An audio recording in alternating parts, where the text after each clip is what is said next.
নমস্কার, আপনি দেখছেন এবিপি আনন্দ আর আপনার সঙ্গে আমি শোভন। শুরু করছি আমাদের বিশেষ বিতর্ক সভা যুক্তিতক্ক।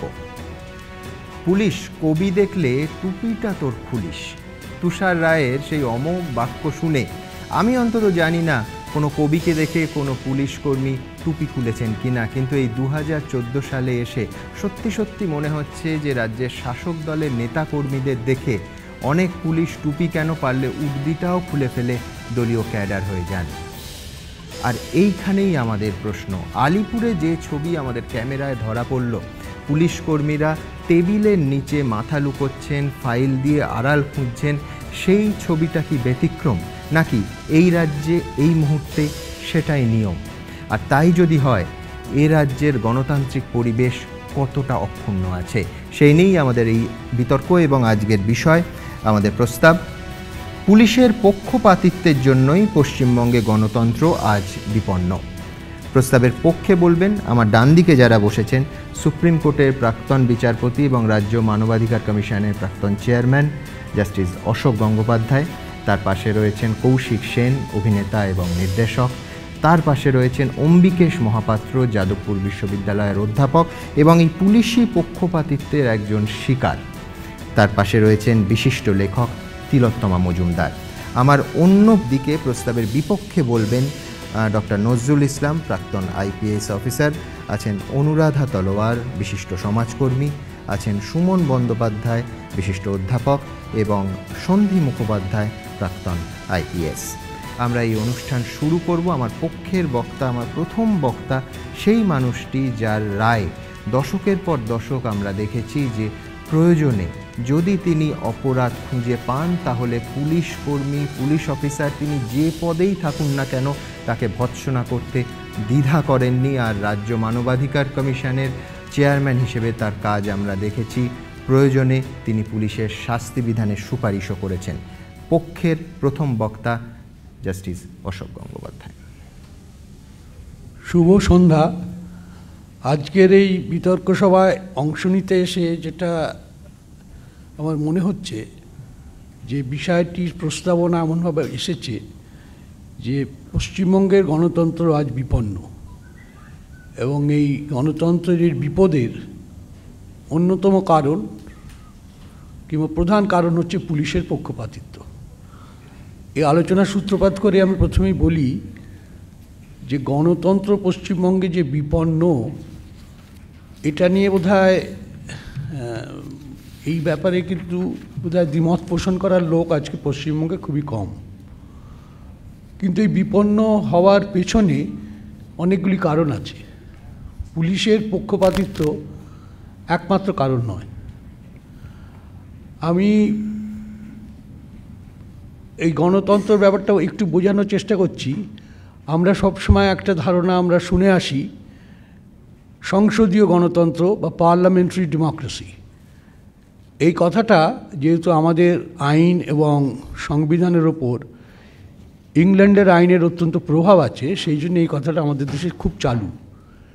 আমাদের দেশের গণতন্ত্রের পীঠস্থান নিশ্চয়ই সংসদ, কিন্তু আমাদের দেশে যে গণতন্ত্র চালু হয়েছে স্বাধীনতার পর থেকে এবং সংবিধান আসার পর থেকে, সেটা হচ্ছে কনস্টিটিউশনাল ডেমোক্রেসি, সাংবিধানিক গণতন্ত্র।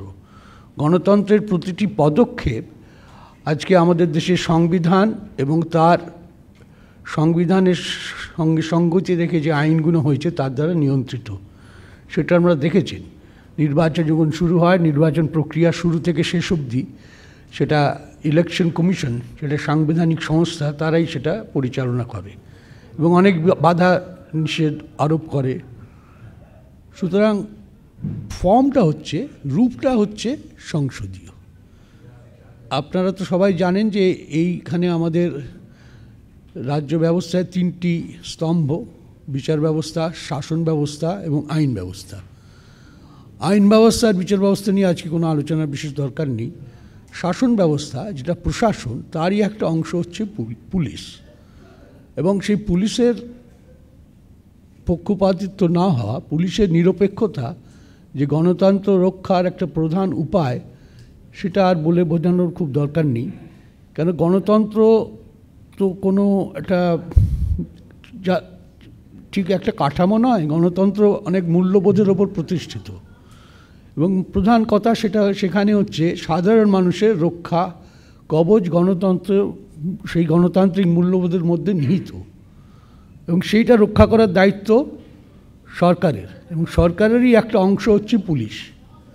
আমি ধরুন একটা বাড়িতে থাকি, সেই বাড়িতে যদি আমাকে জোর করে কেউ বাড়ি থেকে বার করে দেয় বা আমার জোর করে দখল নিতে আসে, তখন আমি পুলিশের কাছে যাব, এবং পুলিশের সেখানে উচিত যদি দেখেন আমি বাড়িতে ঠিকভাবে আছি, আমার অধিকার আছে, তাহলে আমার অধিকারকে রক্ষা করা। এটা মোটামুটি মানে যে কোনো মানুষের গণতান্ত্রিক অধিকারে পুলিশের ভূমিকা। আমি এটা উদাহরণ দিয়ে বোঝালাম। কিন্তু আমাদের দেশে বর্তমানে সুমনবাবু যে উদাহরণ দিলেন আলিপুরের ঘটনার, তাতে পুলিশ কিন্তু শুধু নিরপেক্ষতা ভুলে গেছে তা নয়, পুলিশ ভীত সন্ত্রস্ত। একটা ভীত লোক যে ভয় পেয়ে গেছে সে কখনো নিরপেক্ষ হতে পারে না, কারণ নিরপেক্ষ হতে গেলেই আপনার কাছে কিছু বাধা আসবে। যে সারাক্ষণ নিজেকে নিয়ে চিন্তা করছে, নিজের সিকিউরিটি, নিজের অস্তিত্ব যে যার কাছে সংকটময় অবস্থার মধ্যে এসেছে, তার কাছে নিরপেক্ষতা আশা করা উচিত নয়। এই ঘটনাটা হলো কেন? আপনারা একটু পশ্চিমবঙ্গের গণতান্ত্রিক পরিবেশটা যদি একটু লক্ষ্য করেন, আমি দু চারটি কথা বলে আপনাদের একটু স্মরণ করিয়ে দিচ্ছি। 1947 থেকে 1967 সাল পশ্চিমবঙ্গে কংগ্রেসের রাজত্ব ছিল। তখন কিন্তু গণতান্ত্রিক পরিবেশ, তখন আমার বয়স কম, মোটামুটি ছিল, আপনাদের হয়তো স্মরণে আছে। 1972 সাল থেকে একটা নির্বাচন শুরু হলো, আপনার মনে আছে? পশ্চিমবঙ্গে প্রথম আমরা দেখলাম নির্বাচনে কিভাবে মাসল পাওয়ারের দ্বারা, গুন্ডামির দ্বারা ক্ষমতা দখল হয়। রিগিং কথাটা আমাদের গণতান্ত্রিক পরিবেশের প্রথম সংযোজন। এইভাবে যদি আপনি রাজ্যে ক্ষমতা দখল করেন, সেখানে পুলিশের কাছে নিরপেক্ষতা আশা করাটা দুরূহ। পুলিশ তো একটা ক্রিয়ানক, সে আমাদের মানিকবাবুর উপন্যাসের মতো পুতুল নাচের রীতিকথা, সে তো একটা পাপেট। তার মানে প্রমোশন থেকে আরম্ভ করে পেনশন অবধি নির্ধারিত হয় সরকারের আমলা মন্ত্রীদের দ্বারা। তো সে কী করে নিরপেক্ষ হবে? এবং নিরপেক্ষ অনেকে ছিলেন, তাদের মূল্যও দিতে হয়েছে। জায়গায় আমি আমার বক্তব্য এখানে শেষ করলাম। অনেক ধন্যবাদ জাস্টিস গাঙ্গুলি। আমার বিপক্ষের প্রথম বক্তা ডক্টর নজরুল ইসলাম, তিনি তার লেখা চরিত্র বকুলের মতোই মেরুদণ্ড সোজা রেখেছেন এবং চাটুকারিতার রাস্তায় হাঁটেননি বলে সম্ভবত সেই আইপিএসদের অন্যতম যারা একই সঙ্গে একইভাবে বামফ্রন্ট আমল এবং তৃণমূল আমলে যার মাসুল দিতে হয়েছে। ডক্টর ইসলাম। সবার মতে পুলিশের পক্ষপাতিত্বের জন্যই, অর্থাৎ অন্য কোনো কারণে নয়, শুধুমাত্র পুলিশের পক্ষপাতিত্বের জন্যে পশ্চিমবঙ্গে গণতন্ত্র আজ বিপন্ন। এই মতটা এতই অগ্রহণযোগ্য যে আমার পক্ষের বক্তা নিজেই স্বীকার করে গেলেন যে বিপন্ন, কিন্তু সে বিপন্ন হওয়ার অনেক কারণ আছে, তার মধ্যে পুলিশের পক্ষপাতিত্ব একটা। তাহলে তার কোনো তর্ক থাকেই না, এবং ওপক্ষের বক্তাদের এই পক্ষে বসা উচিত, পক্ষে না বসে। আমি একটা ছুরি এনেছি, তরকারি কাটার ছুরি। এই ছুরিটা যদি কারো পেটে ঢুকিয়ে দিই, তাহলে তার প্রাণ বিপন্ন হবে। তো এই যে বিপন্ন হচ্ছে, তার জন্য দায়ী এই ছুরিটা হবে না আমি হব? আমি হব, কারণ ছুরিটা আমার হাতে যন্ত্রমাত্র। তো আমাদের দেশের পুলিশ শাসক দলের নেতাদের হাতে যন্ত্রমাত্র। কেন? 1860 সালে যে প্রথম পুলিশ কমিশন হয়েছিল, সেখানে পরিষ্কার বলা হয়েছিল যে এমনভাবে পুলিশ তৈরি করা হবে যারা হবে ফলদায়ক যন্ত্র। পরাধীন ভারতে, স্বাধীন ভারতে অনেক কমিটি কমিশন হয়েছে, কিন্তু এই বুনিয়াদি ধাঁচার কোনো পরিবর্তন হয়নি। আজও পুলিশ শাসক দলের হাতের যন্ত্র। তো যন্ত্র দায়ী হবে কি করে? যন্ত্রকে যে চালায় সেই নেতারা দায়ী। চিট ফান্ডের চিটিংবাজরা আমাদের রাজ্যের লাখ লাখ লোকের কোটি কোটি টাকা মেরেছে। আমার রাজ্যের মুখ্যমন্ত্রী রাজধানী থেকে অনেক দূরে কালিম্পংয়ের ডেলোতে সেই চিটিংবাজদের নিয়ে মাঝরাতে চুপি চুপি মিটিং করেছেন। তাদের বিরুদ্ধে অভিযোগ থাকা সত্ত্বেও তাদের রাজ্যসভার এমপি করেছেন। তাদের কাছে অ্যাম্বুলেন্স সাইকেল নিয়ে ঘটা করে উদ্বোধন করেছেন। তাদের কাছে নিজের ছবি কোটি কোটি টাকায় বিক্রি করেছেন। তাদের কাগজের উদ্বোধনী অনুষ্ঠানে গিয়েছেন। সেই কাগজ সরকারি সাহায্য পাওয়া লাইব্রেরিতে রাখার নির্দেশে সম্মতি দিয়েছেন। আর এই সব কাজের এবং তার ভাঁওতাবাজির প্রতিবাদ করতে গেলে কি বলেছেন? ওটা মাওবাদী, ওকে ধরুন তো। কোনো মহিলা বলাৎকারের অভিযোগ করলে কি বলেছেন? ওসব সাজানো ঘটনা। তার জেলার নেতা কি বলছেন? আমাদের বিরুদ্ধে কেউ ভোটে দাঁড়ালে তার বাড়িতে আগুন দিন, পুলিশ আসলে বোমা মারুন। তার লোকেরা গিয়ে আক্রমণ করছে, গুলি করে লোক মেরে ফেলছে। তারপরে আমাদের মুখ্যমন্ত্রী কী করছেন? সেই নেতাকে পাশে বসিয়ে মিটিং করছেন। কি বলছেন? বলে ব্রেনে অক্সিজেন খুব কম যায়, নাহলে খুব ভালো ছেলে। তার দলের এমপি বিরোধী মহিলাদের ছেলে পাঠিয়ে রেপ করিয়ে দেওয়ার হুমকি দিচ্ছেন। উনি বলছেন কি করব, মেরে ফেলবো? তো এই রকম একজন মহিলা যদি রাজ্যের মুখ্যমন্ত্রী হয় তো গণতন্ত্র তো বিপন্ন হবেই, কিন্তু তার জন্য পুলিশের দায় নেই। সরকারি পক্ষের বক্তা স্বীকার করেও ওই যত দোষ নন্দঘোষ পুলিশের উপর চাপালে।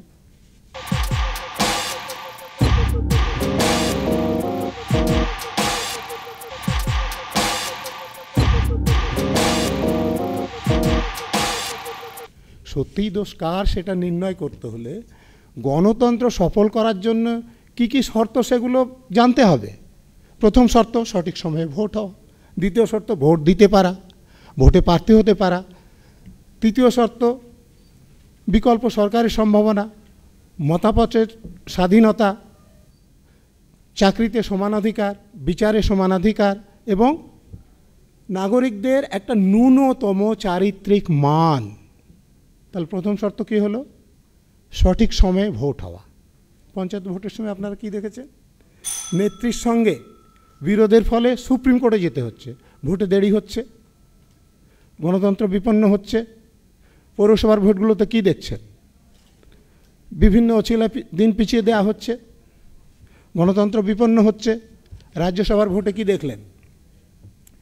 যে ঘোড়ার মতো এমএলএ কেনা হচ্ছে, গণতন্ত্র বিপন্ন হচ্ছে। কিন্তু এই ব্যাপারে পুলিশের কোনো দায় নেই। মতামত প্রকাশের স্বাধীনতা, সভাপতির মিটিংয়ের অনুমতির জন্য একাধিকবার হাইকোর্টে যেতে হচ্ছে, স্বাধীনতা আছে। আর পরমত সহিষ্ণুতার কথা কী বলবো? প্রধানমন্ত্রী পদপ্রার্থীর ব্যাপারে বলছেন তুই কে রে? হরিদাস পাল বলছেন কোমরে দড়ি বেঁধে জেলে ঢোকাবো। অবশ্য আজকে কাকে জেলে ঢোকাবে সে নিয়ে নতুন বিতর্ক আছে, কিন্তু এসব ব্যাপারে পুলিশের যে দায় নেই সে ব্যাপারে কোনো বিতর্ক নেই। আমাদের নাগরিকদের চরিত্রের মান আমরা তো দেখেছি যে কোটা টাকা নিয়ে, একটা কাপড় নিয়ে, এক বোতল মদ নিয়ে, একটা বিড়ি নিয়ে একটা প্রার্থীকে ভোট দিয়ে আসছেন। এ ব্যাপারে পুলিশের কোনো দায় নেই। তাই সরকারি পক্ষের বক্তাদের বলি যে আপনারা সত্যকে স্বীকার করার সাহস দেখান। গণতন্ত্র বিপন্ন, কিন্তু তার জন্য পুলিশ একা দায়ী নয়, যেটা আপনাদের প্রথম বক্তা বলেওছেন। যারা দায়ী তাদের মধ্যে সবথেকে দোষী হচ্ছে রাজনৈতিক নেতাদের সীমাহীন নীতিহীনতা। নমস্কার। আমার পরের বক্তা কৌশিক সেন সেই বিরল মানুষদের মধ্যে অন্যতম যিনি একাধারে নন্দীগ্রামের মিছিলে হেঁটেছেন, আবার কামদুনিতে অন্যায় মনে হলে তিনি মিছিলে হাঁটেন। তাকে পন্থী বা মূলী এইভাবে বাঁধা যায় না। সেই জন্যই বোধহয় শাসক দল আর শাসক ভজা পুলিশ দুজনের কাছেই সমান বিপজ্জনক। কৌশিক, আমাদের পক্ষে বলার জন্য সবথেকে আমার কাছে গুরুত্বপূর্ণ মানুষটি নজরুল ইসলাম সাহেব, সবথেকে গুরুত্বপূর্ণ মানুষ। উনি আমাদের পক্ষের অস্ত্র হয়ে উঠতে পারেন, কেন ওনার বক্তব্যটাই প্রমাণ করলো যে সিস্টেমের মধ্যে থেকেও একটা মানুষ ব্যতিক্রমী হতে পারে। সেটাই তো আমরা বলতে চাইছি। সিস্টেম নিশ্চয়ই আমাদের চালাবে, সিস্টেম কোথাও আমাদের বাধ্য করবে, এবং আমরা কথা বলতে বলতে এটাও বুঝতে পারছি যে কোন শব্দটার ওপরে আমরা জোর দেবো বুঝতে পারছি না। বিপন্নতার ওপরে, নাকি গণতন্ত্রের ওপরে, নাকি পুলিশের ওপরে? কিন্তু তার মধ্যে থেকেও তো শিরদাঁড়া টান টান করে কাউকে না কাউকে দাঁড়াতে হয়, যেটা নজরুল ইসলাম সাহেব দাঁড়িয়েছেন। তো তার উদাহরণটা কেন ছড়িয়ে যাবে না ফোর্সের ভেতরে আর অনেক মানুষের ভেতরে?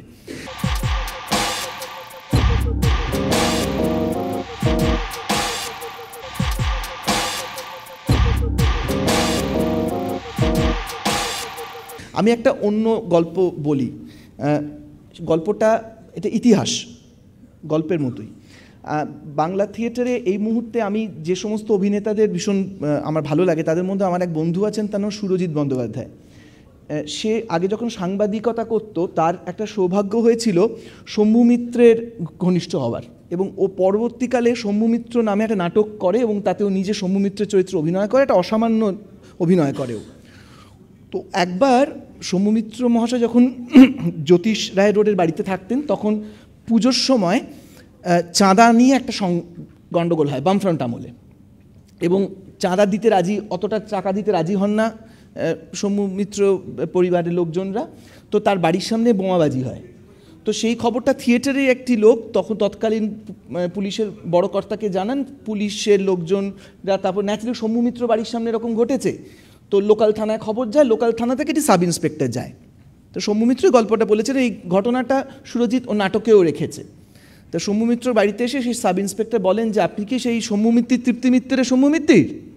তো শম্ভু মিত্র বলে, হ্যাঁ আমি সেই। বলছে, ও আপনাদের ক্যাসেট ট্যাসেট আছে না? বলছে, হ্যাঁ আছে। বলছে, এইভাবে বাড়িতে বসে থাকলে হবে?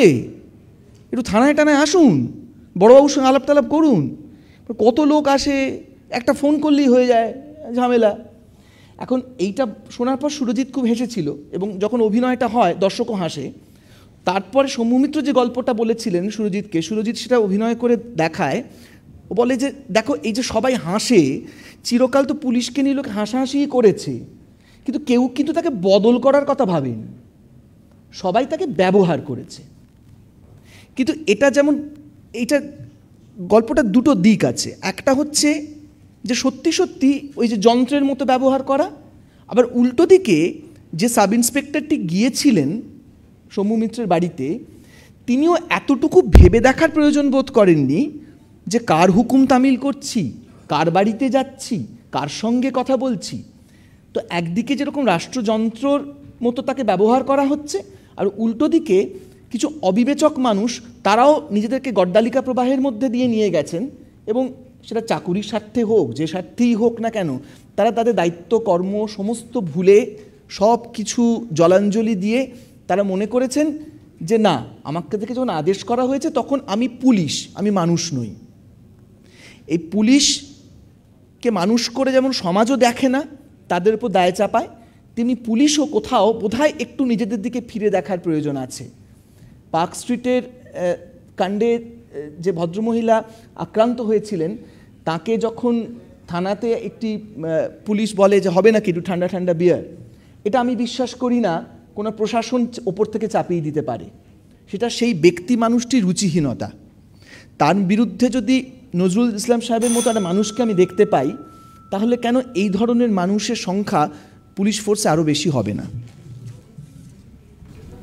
ধন্যবাদ কৌশিক। আমি কৌশিককে শুধু একটা অনুষঙ্গ মনে করিয়ে দেব যে ঘটনাচক্রে সুরজিৎ যখন সাংবাদিকতা করেছে মূলত পুলিশ বিটি করেছে, আর ঘটনাচক্রে ডক্টর নজরুল ইসলাম তখন ডিসি হেডকোয়ার্টার এবং লালবাজারেই বসতেন। আমার পরের বক্তা অনুরাধা তলোয়ার, বারবার নানা আন্দোলনে যাকে আমরা সামনের সারিতে দেখেছি, এবং কোনো শাসকের কখনোই প্রিয় হননি, বরঞ্চ নানা ক্ষেত্রে চক্ষুশূল হয়েছেন। বিপক্ষের বক্তা। আমি শুরু করতে চাইছি এখান থেকে, কি মেরুদণ্ডহীন হওয়া যেটা কৌশিকবাবু বললেন, সেটার মধ্যে ওর পক্ষপাতিত্বের মধ্যে তফাৎ আছে। পুলিশ মেরুদণ্ডহীন আছে, পক্ষ নেওয়ার জন্য একটা মেরু লাগে, একটা মানে পিছনে একটা শিরদাঁড়া লাগে, কিছু করতে লাগে, কিন্তু পুলিশের সেটা নেই। আর সেটা বারে বারে পুলিশ এটা প্রমাণ করেছে। যদি পক্ষ নিত, তাহলে যখন সরকার বদল হয় তখন আমরা দেখতাম কিছু পুলিশ সিপিএমের পক্ষে আছে, কিছু টিএমসির পক্ষে আছে, কিছু কংগ্রেসের পক্ষে আছে, কিছু বিজেপির পক্ষে আছে। কিন্তু সরকার যখন পাল্টায় আমরা দেখি পুলিশ পুরোপুরি তার সঙ্গে পাল্টায়। তো যেরকম জলের কোনো আকার থাকে না, আমার মনে হয় পুলিশেরও সেরকম অবস্থা আছে। যেই পাত্রে তোকে ঢালা হয় সেই পাত্রের শেপটা নেয়, কিন্তু সেটা পক্ষপাতিত্ব নয়। পক্ষপাতিত্ব নেয়ার জন্যে, করার জন্যে একটা এজেন্সি চাই, একটা কিছু করার চাই। এটা আছে বেসিকলি কিছু না করার ব্যাপারটা, আর যেরকম তাদেরকে ঠেলা হয় মেরুদণ্ডহীন হয়ে সেই দিকে যাওয়া। তো দুটোর মধ্যে তফাৎ আছে। এটা তো প্রথম দিকটা। দ্বিতীয় জিনিস যেটা আমি বলতে চাইছি সেটা আছে কি, আমাদের মানে অশোক গাঙ্গুলি মশাইও বলে গেছেন, এটা সরকারের একটা ছোট অংশ আছে পুলিশ, আর বিপন্নতা আছে গোটা রাজ্য ধরে, গণতন্ত্র বিপন্ন গোটা রাজ্য ধরে। উনি নিজেই বলে গেছেন 3টে স্তম্ভ আছে, সরকারেরই 3টে স্তম্ভ আছে, আর পুলিশ আছে তার মধ্যে যারা শাসন করে সেই স্তম্ভের একটা ছোটো অংশ। তো 3টে স্তম্ভের যে গণ্ডগোল করেছে, মানে গণতন্ত্রটাকে বিপন্ন করার জন্য 3টে স্তম্ভই দায়ী। রাজনীতির আমাদের যারা লেজিসলেচারে আছে তারাও দায়ী, যারা প্রশাসনে আছে তারাও দায়ী, আর খুব দুঃখজনক ব্যাপার আমাদের বিচার ব্যবস্থাও দায়ী। তো এই 3টের দোষের জন্যে 3টেই গণতন্ত্রকে বিপন্ন করছে, তার জন্যে ছোট একটা অংশকে দোষ দেওয়া ঠিক না। গোটা নাহলে আমরা কি করব, আমরা মনে করব কি গণতন্ত্রকে ঠিক করার জন্য পুলিশকে ঠিক করলেই হবে, সেটা তো কিন্তু হবে না। পুলিশকে যদি পুলিশ তার 100% কাজও করে, 100% যেটা করার কথা খুব দৃঢ়তার সঙ্গেও করে, খুব সততার সঙ্গেও করে, তাতেও কিন্তু সমস্যার সমাধান হবে না। আজকে যদি আমরা দেখি পশ্চিমবঙ্গে কী অবস্থা আছে, আমি যে শ্রেণীর সঙ্গে কাজ করি, আমি ক্ষেত মজুরদের মধ্যে কাজ করি, ক্ষেত মজুরদের সংখ্যা ক্রমশ বাড়ছে। 2001 থেকে 2011-র মধ্যে ক্ষেত মজুরদের সংখ্যা বেড়েছে, কৃষকের সংখ্যা কমেছে, গ্রাম ফাঁকা হয়ে যাচ্ছে, গ্রামের মধ্যে কেউ থাকছে না। এটা কি গণতন্ত্র থেকে আলাদা? এই যে মানুষের লোকেরা আত্মহত্যা করছে, কৃষকরা আত্মহত্যা করছে, চা বাগানের শ্রমিকরা না খেয়ে মারা যাচ্ছে, এটা কি আমরা এটাকে গণতন্ত্রের বিপন্নতা বলবো না? একটা গোটা অর্থনীতিকে যে নষ্ট করে দেওয়া হচ্ছে যাতে মানুষ কাজকর্ম না পায়, খেতে না পায়, এটা কি আমরা বিপন্নতা বলবো না? এটাতে গণতন্ত্র কি বিপন্ন হয় না? শুধু ভোট দিলেই কি গণতন্ত্র বিপন্ন হয়? মানুষ না খেতে পেয়ে কি গণতন্ত্র বিপন্ন হয় না? মানুষ কাজ না পেয়ে কি গণতন্ত্র বিপন্ন হয় না? আর এই সব জিনিসের জন্যে আমরা কি শুধু পুলিশকে দায়ী করতে পারি? আমার মা 80 বছরের বুড়ি, উনি থাকেন দিল্লিতে, প্রত্যেক দিন 3টে ইংরেজি কাগজ পড়েন। আর পশ্চিমবঙ্গে যেহেতু আমি থাকি খুব ইন্টারেস্ট নেন, 30 বছর ধরে আমি পশ্চিমবঙ্গে আছি, সেজন্য পশ্চিমবঙ্গের খবরটা উনি খুব ইন্টারেস্ট নেন। তো আগে কথা ছিল কি, পশ্চিমবঙ্গ যেটা ভাবে বা বাংলা যেটা ভাবে, what Bengal things today India things tomorrow, সেটা ছিল আমাদের ঐতিহ্য, এখানকার মানে আমাদের যে রাজ্য আছে তার ঐতিহ্য। আজকে কি আছে, আমি যখন আমার মায়ের সঙ্গে কথা বলি, বলে কি পড়ি বলো তো কাগজে তোমাদের ব্যাপারে? একবার হচ্ছে সারদাকাণ্ড, একবার হচ্ছে বর্ধমান, একবার হচ্ছে যাদবপুর। তো এই সব যে জিনিসটা আছে, এই যে টোটাল মেস যদি আমরা বলি, একটা গণ্ডগোলের সৃষ্টি, কোনো ধরনের এর মধ্যে আমাদের কোনো সৌন্দর্য নেই, কোনো মানে মানুষের শান্তিতে বাস করার অবস্থা নেই, কোনো মত প্রকাশের ব্যবস্থা নেই। এটা কি শুধু পুলিশকে দায়ী করলে হবে? পুলিশ ঠিকঠাক চললে কি সব জিনিসটা ঠিকঠাক চলবে? আমি তো এটা মনে করি না। সেজন্য আমি মনে করি কি পুলিশকেই পুরো আমাদের সমস্যার জন্য দায়ী করা একদিক থেকে ওই যে ইংরেজিতে বলে অস্ট্রিচ, বালির মধ্যে মুখ গুজিয়ে রাখার মতন আছে। পুলিশকে দোষ দেওয়া খুব সহজ, তাদেরকে দোষ দিয়ে দিয়ে দিয়ে দিয়ে নিজের দায়িত্ব আমরা সবাই যেটার জন্য দায়ী, আর বিশেষ করে আমাদের যারা উপরতলার লোকের আছে যার জন্য দায়ী পুরো গণতন্ত্রটাকে বিপন্ন করার জন্য, তার থেকে আমরা মুখ ফিরিয়ে দিচ্ছি। অনেক ধন্যবাদ। ধন্যবাদ আপনাকেও। আমার পরের বক্তা, আমাদের আজকের যা বিষয় পুলিশের পক্ষপাতিত্ব, সম্ভবত এত কাছ থেকে আমাদের কেউই দেখেননি। তার কারণ তিনি একটা রসিকতাপূর্ণ ইমেল ফরওয়ার্ড করেছিলেন এবং তার পরবর্তী সময় যে তকমাটা যোগ হয় তার সঙ্গে, সেটা হচ্ছে মুখ্যমন্ত্রীর হত্যার চক্রান্তকারী। এবং পুলিশ শাসক দলকে সম্ভবত খুশি রাখতে তাকে জামিন তো দেয়নি, সারা রাত তাকে হাজতবাস করতে হয়েছিল। আমার পরের বক্তা যাদবপুর বিশ্ববিদ্যালয়ের অধ্যাপক অম্বিকেশ মহাপাত্র। নমস্কার। অ্যাকচুয়ালি ঠিক বিতর্ক সভায় বলবার মতো আমার পূর্ব অভিজ্ঞতা নেই, তবে আজকের এই বিতর্ক সভায় কিছুটা আমি কন্ট্রিবিউট করতে পারি বলে আমার মনে হচ্ছে, তাই বলছি। আমি ছোটোবেলা থেকে স্কুল লেভেল থেকেই শুনে এসেছি, বুঝেও এসেছি যে আমাদের দেশটা হচ্ছে গণতান্ত্রিক এবং ধর্মনিরপেক্ষ দেশ, এবং এই দেশকে পরিচালনার জন্য একটা সংবিধান আছে, ভারতীয় সংবিধান। এই সংবিধানের অনুশাসনে কিছু আইন শৃঙ্খলা পরিস্থিতি যাতে বিঘ্ন না ঘটে, তার জন্য আইনের নানারকম ব্যবস্থা বিধিনিষেধ আছে বলে বুঝেছি যেটুকু। এবং সেই আইন শৃঙ্খলাটা আমি যতদূর জানি এবং সাধারণ মানুষ হিসাবে, নাগরিক হিসাবে জানি, যেটা রাজ্যের বিষয়, রাজ্য সরকারের বিষয়, এবং রাজ্য সরকারের এই আইন শৃঙ্খলা দেখভালের মূল দায়িত্বটা আমরা সাধারণ মানুষ হিসাবে যেটা বুঝি যে পুলিশ প্রশাসনের উপরই বর্তায়। সেই জন্য রাজ্যের বিভিন্ন অংশে থানা, পুলিশ ইত্যাদি রয়েছে এবং মানুষ যদি কখনো বিপদে পড়ে, বিপন্ন বোধ করে, স্বাভাবিকভাবে তাকে প্রতিবেশী বা যারা শুভাকাঙ্ক্ষী তাদেরকে পরামর্শ দেয় যে তুমি থানায় গিয়ে বিষয়টা জানাও। থানা তখন নিশ্চয়ই সেই ব্যবস্থা নেবে। তো এই পরিপ্রেক্ষিতে আমাদের রাজ্যের বিষয়ে যদি চলে আসি বর্তমান সময়কালে, এখানে সর্বোচ্চ আদালত সুপ্রিম কোর্ট থেকে অবসর গ্রহণ করেছেন অশোক কুমার গঙ্গোপাধ্যায় মহাশয় আগেই বলে গেছেন যে গণতন্ত্র তো বিপন্ন রাজ্যে কোনো সন্দেহ নেই, এবং সেই বিপন্নতার জন্য আমি মনে করি প্রধানত পুলিশই দায়ী।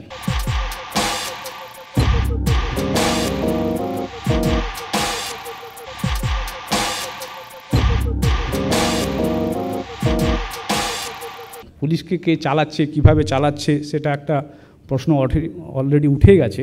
তা সত্ত্বেও আমি বলবো যে যখন পুলিশ কর্মী নিয়োগ হয় নিশ্চয়ই কিছু নিয়ম কানুন তাদেরকে বলা হয়, এগুলো মানতে হবে, তাহলেই দেশে আইন শৃঙ্খলা ঠিকঠাক থাকবে। এবং আমরা ছোটোবেলা থেকেও শুনে এসেছি যে কেউ আইনের ঊর্ধ্বে নয়, এমনকি প্রধান বিচারপতি, রাষ্ট্রপতি, প্রধানমন্ত্রী, মুখ্যমন্ত্রী কেউ আইনের উপরে নয়, সবার জন্য একই আইন। তো সেই জায়গায় দাঁড়িয়ে যখন একজন সাধারণ শিক্ষক আমি যখন পুলিশ দ্বারা হঠাৎ করে গ্রেপ্তার হয়ে গেলাম, আমার বিরুদ্ধে কী অভিযোগ তখনও জমা পড়েনি, আমাকে নিয়ে যাওয়া হলো, গ্রেপ্তার করা হলো, লকআপে রেখে দেওয়া হলো, ইত্যাদি নানান ঘটনা ঘটেছে।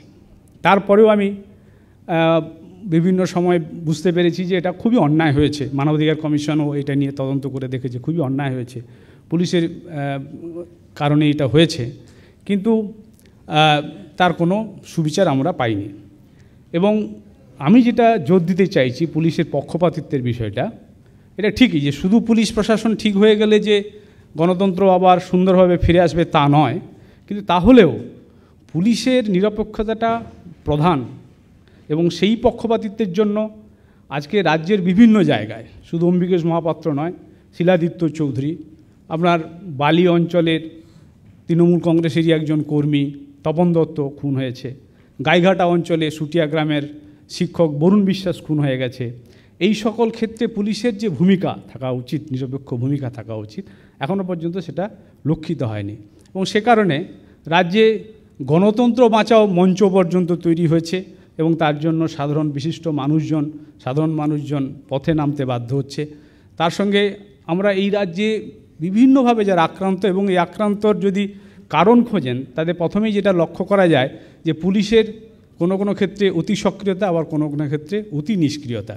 অর্থাৎ একটা নিরপেক্ষতা যেটা খুবই সবাই আশা করে, আমাদের সংবিধান নিশ্চয়ই সেই ধরনের একটা কিছু বিধি ব্যবস্থা রেখেছে পুলিশের জন্য, সেই নিরপেক্ষতাটা যখন থাকছে না, তখন কেন সংবিধান সেখানে কোনো বিশেষ ব্যবস্থা নিতে পারছে না, বা সংবিধানে সেই কোনো একজন ব্যক্তি যদি সে ছুরিকে বিপন্নতার, মানুষের গণতান্ত্রিক বিপন্নতার জন্য ব্যবহারও করে, তাহলে যে ছুরিটা ধরে আছে তারও তো একটা এই গণতান্ত্রিক ব্যবস্থায়, সংবিধানে নিশ্চয়ই কোনো একটা ব্যবস্থা আছে, সেটা কেন আমরা লক্ষ্য করছি না?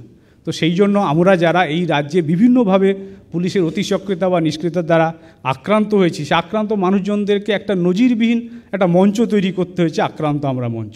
এবং আমরা পুলিশ প্রশাসনের উপরে কোনো ভরসা যেহেতু রাখতে পারছি না, আমরা আগামী 9ই ডিসেম্বর বাধ্য হয়েছি দিল্লিতে গিয়ে কেন্দ্রীয় প্রশাসনের আজকে ব্যবস্থা, তাদের দৃষ্টি আকর্ষণ করতে। ওখানে আমরা ধর্ণা মঞ্চে আমরা সমস্ত আক্রান্ত মানুষদেরকে নিয়ে একটা প্রতিনিধিত্বমূলকভাবে ওখানে এটা আমরা করছি। অর্থাৎ আমি এই জায়গাটায় বলে শেষ করতে চাই, আমি প্রাসঙ্গিক সব বিষয়টা বলতে পারলাম কিনা জানি না, কিন্তু এই রাজ্যে এই বর্তমান সময়ে পুলিশের কখনো অতি সক্রিয়তা অথবা অতি নিষ্ক্রিয়তার জন্য গণতন্ত্র মূলত বিপন্ন হচ্ছে। এবং পুলিশ যেহেতু এটা বিধিনিষেধের মধ্যে চলছে, সে কেন পক্ষপাতিত্ব হবে? যদি সে পক্ষপাতিত্ব নেয়, তাহলে তার বিরুদ্ধে কেন সংবিধানে সেই ধরনের কোনো ব্যবস্থা নেই, রক্ষা কবচ নেই? এই প্রশ্ন আমার রইল। এই বলে সবাইকে ধন্যবাদ জানিয়ে শেষ করছি। ধন্যবাদ অম্বিকেশবাবু। আমার পরের বক্তা প্রস্তাবের বিপক্ষে সুমন বন্দ্যোপাধ্যায়, সেই সুমন বন্দ্যোপাধ্যায় যিনি সিঙ্গুর নন্দীগ্রাম নেতায় সরব হয়েছিলেন, এখনও তিনি সরব সরকারের পক্ষে। শুভ সন্ধ্যা। আজকে এই বিতর্ক সভায় যে বিষয়টার উপর বিতর্ক হচ্ছে, সেই বিতর্কের বিষয়টাকে আমি একটু পেছনে রাখছি, কারণ বিতর্কের যা আলোচনা এখনো পর্যন্ত হলো, মানে এই প্রস্তাবের পক্ষে যারা বক্তব্য রাখলেন বা প্রস্তাবের বিপক্ষেও যারা বক্তব্য রাখলেন, মূলত দেখা গেল যে বক্তব্যের মূল সুরটা কিন্তু এক। গণতন্ত্রে মানে পশ্চিমবঙ্গের গণতন্ত্র নাকি বিপন্ন, পুলিশ নাকি পক্ষপাতপূর্ণ, পুলিশ নাকি আগে ভালো ছিল, পুলিশ নাকি অপক্ষপাতপূর্ণ ছিল, পশ্চিমবঙ্গে নতুন যে সরকার প্রতিষ্ঠিত হয়েছে সেই সরকার আসার পর পশ্চিমবঙ্গের গণতন্ত্র বিপন্ন হয়েছে, এটা মোটামুটিভাবে কথা। এখন মূল জায়গা যে আমরা গণতন্ত্রের যে মানে, সেই মানেটাকে আমরা কিন্তু একটা খুব ক্ষুদ্র জায়গা থেকে দেখছি। বৃহত্তর অর্থে গণতন্ত্রের যে জায়গায় বিপন্ন হচ্ছে সেই নিয়ে আমাদের মাথা ব্যথা অনেক কম। আমরা পশ্চিমবঙ্গে গণতন্ত্র বিপন্ন হচ্ছে বলে চিৎকার করছি, কিন্তু সারা ভারতবর্ষের গণতন্ত্র বহু মানুষের বিপন্ন হচ্ছে। ভারতবর্ষের অর্থনীতির দিকে তাকালে দেখা যাচ্ছে যে ভারতবর্ষে এখনও 70 থেকে 80% মানুষের দৈনিক রোজগার 20 টাকা। বা যদি আমরা দেখি যোজনা কমিশন যখন বিপিএল তালিকা তৈরি করে, তখনও এখনও আমাদের এই একবিংশ শতকেও লজ্জা পেতে হয় যে শহরে একজন মানুষ দৈনিক 47 টাকা আর গ্রামে 32 টাকা রোজগার করলে সে বিপিএল তালিকার অন্তর্ভুক্ত হয় না। সুতরাং গণতন্ত্র কি বা গণতন্ত্র মানে যে যথেচ্ছাচার নয়, এ কথাও কিন্তু আজকে আমাদের স্মরণে রাখা দরকার।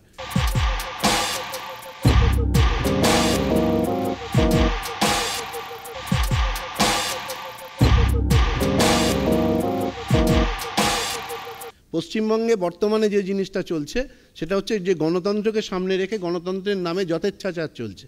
এ সম্পর্কে কোনো সন্দেহের অবকাশ নেই যে পশ্চিমবঙ্গে নতুন সরকার প্রতিষ্ঠিত হওয়ার পর গণতন্ত্র প্রসারিত হয়েছে। পুলিশের কথা আমরা বারবার ধরে পুলিশকে আমরা বলছি, কিন্তু এ কথাটা ভাবছি না যে পশ্চিমবঙ্গে যে সরকার 34 বছরের একটা অপশাসন ছেলে প্রতিষ্ঠিত হলো, যে সরকারের বয়স মোটে 3.5 বছর, সেই সরকারের সাফল্যের তালিকাটা আমরা দেখছি না। যে যেখানে জঙ্গলমহলে দীর্ঘদিন পর তারা শান্তি ফেরাতে পেরেছে, বা যেখানে পাহাড়ে নতুন করে গণতন্ত্র স্থাপিত হয়েছে। 2014 নির্বাচনে বহুদিন পরে পাহাড়ে দেখলাম যে বিভিন্ন রাজনৈতিক দল তারা নির্বাচনে প্রতিদ্বন্দ্বিতা করলো, সেই কথাগুলো কিন্তু আমরা স্মরণে রাখছি না। আমরা স্মরণে রাখছি না মধ্যমগ্রাম ধর্ষণ কাণ্ডে 10 মাসের মধ্যে সেখানে চার্জশিট এবং রায়দান হয়েছে, এই কথাটাকে আমরা উল্লেখ করছি না।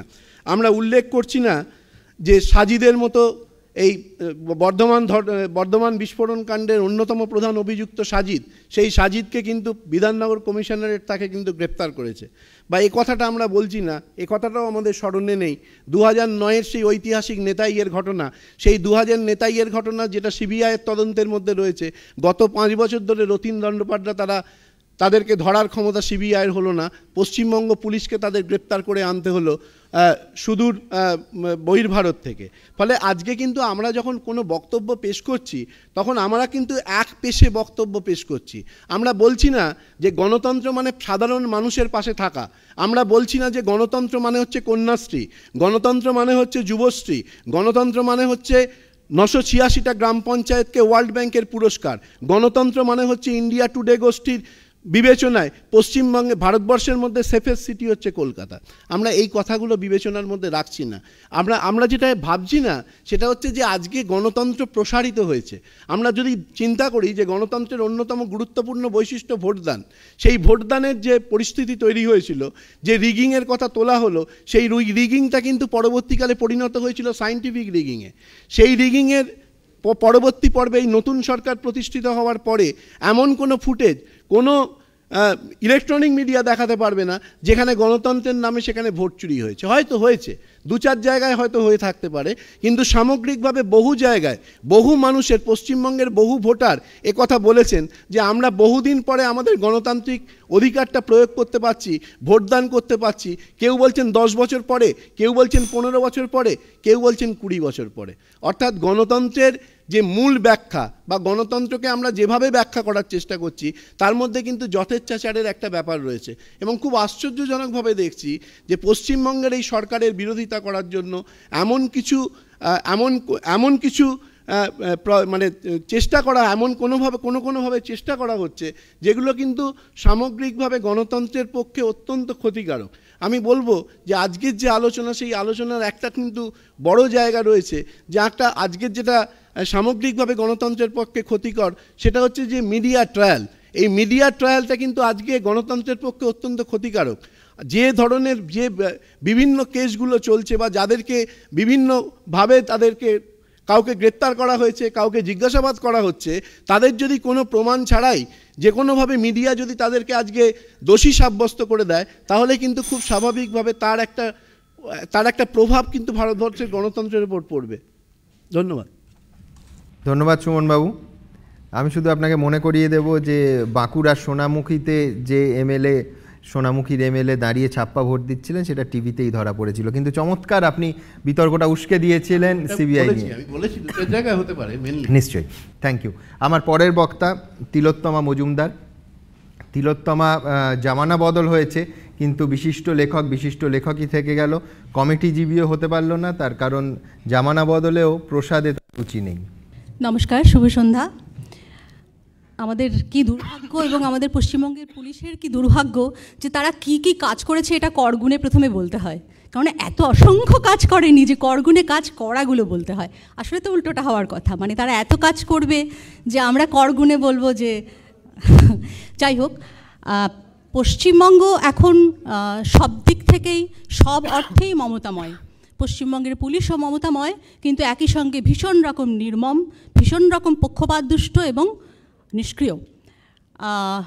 আজকের বিতর্কের যে বিষয়, আমার মনে হয় যে এইটা নিয়ে এটা স্বতঃসিদ্ধ যে মানুষের যে গণতান্ত্রিক অধিকার তার অনেকখানি রক্ষা করে পুলিশ প্রশাসন, পুলিশের ক্ষমতা।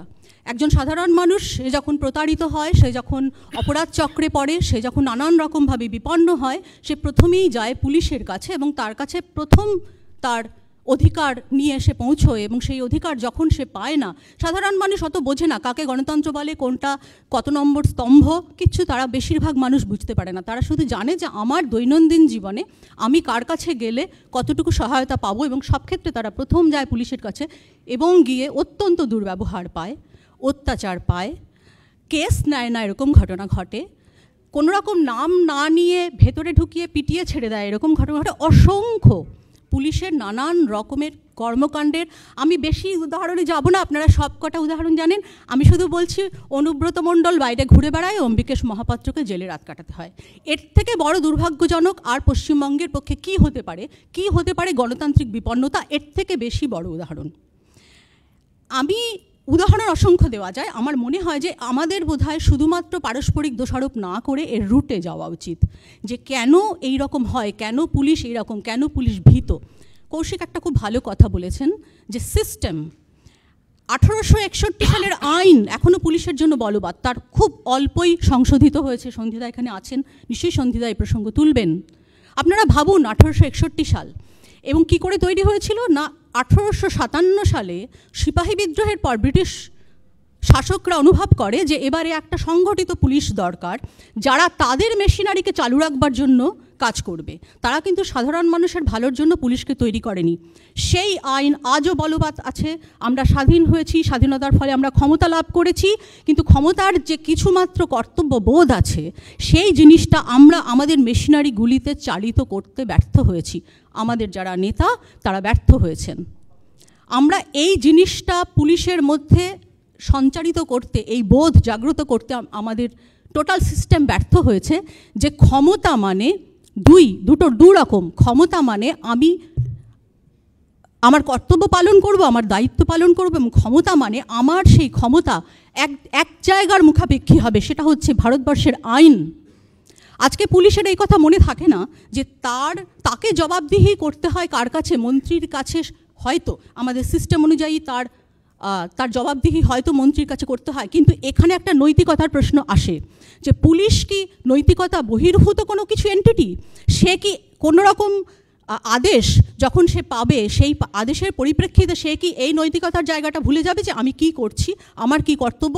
এবং যদি সে সেই জায়গাটাতে আপত্তি জানায়, তাহলে তার কি কোনো রকম সাংবিধানিক প্রতিরক্ষা ব্যবস্থা নেই?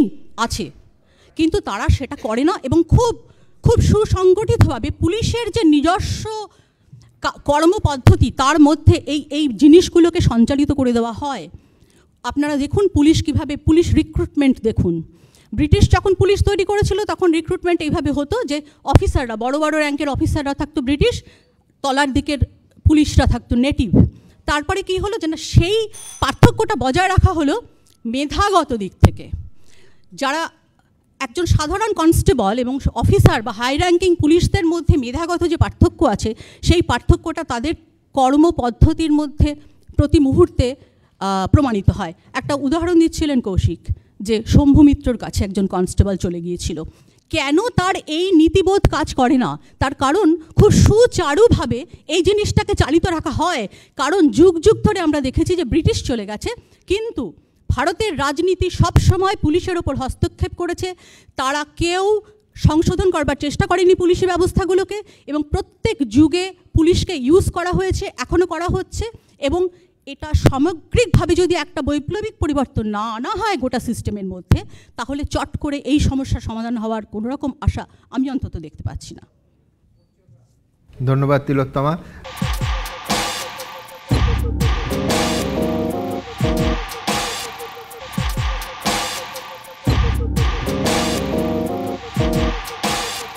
আমার পরের বক্তা, আমার প্রথম রাউন্ডের শেষ বক্তা সন্ধি মুখোপাধ্যায়। সন্ধিদাকে আমি জবে থেকে চিনি। সন্ধিদা প্রথম দিন থেকে আজ অবধি বলে আসছেন যে পুলিশের চরিত্র নষ্ট করেছে শাসক দল, কিন্তু উপায়টা কি?